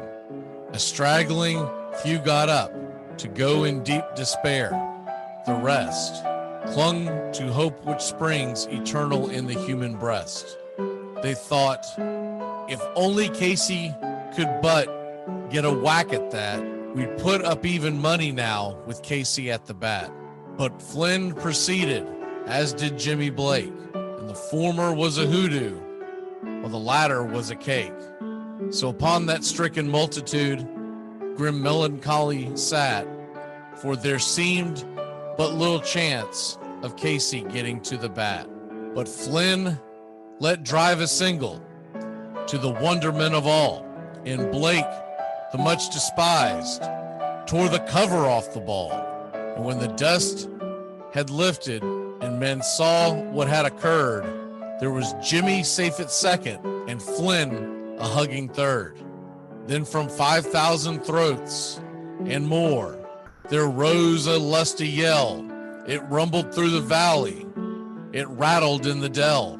It pounded on the mountain and recoiled upon the flat. For Casey, mighty Casey, was advancing to the bat. There was ease in Casey's manner as he stepped into his place. There was pride in Casey's bearing, and a smile lit Casey's face. And when responding to the cheers, he lightly doffed his hat. No stranger in the crowd could doubt 'twas Casey at the bat. 10,000 eyes were on him as he rubbed his hands with dirt. 5,000 tongues applauded when he wiped them on his shirt. Then while the writhing pitcher ground the ball into his hip, defiance flashed in Casey's eyes. A sneer curled Casey's lip. And now the leather-covered sphere came hurtling through the air, and Casey stood a-watching it in haughty grandeur there. Close by the sturdy batsman, the ball unheeded sped. That ain't my style, said Casey. Strike one, the umpire said. From the benches black with people, there went up a muffled roar, like the beating of the storm waves on a stern and distant shore. Kill him! Kill the umpire! Shouted someone on the stand, and it's likely they'd have killed him had not Casey raised his hand. With a smile of Christian charity, great Casey's visage shone. He stilled the rising tumult. He bade the game go on. He signaled to the pitcher, and once the dun sphere flew, but Casey still ignored it, and the umpire said strike two. Fraud, cried the maddened thousands, and echo answered fraud. But one scornful look from Casey, and the audience was awed. They saw his face grow stern and cold. They saw his muscles strain, and they knew that Casey wouldn't let that ball go by again. The sneer is gone from Casey's lip. His teeth are clenched in hate. He pounds with cruel violence his bat upon the plate.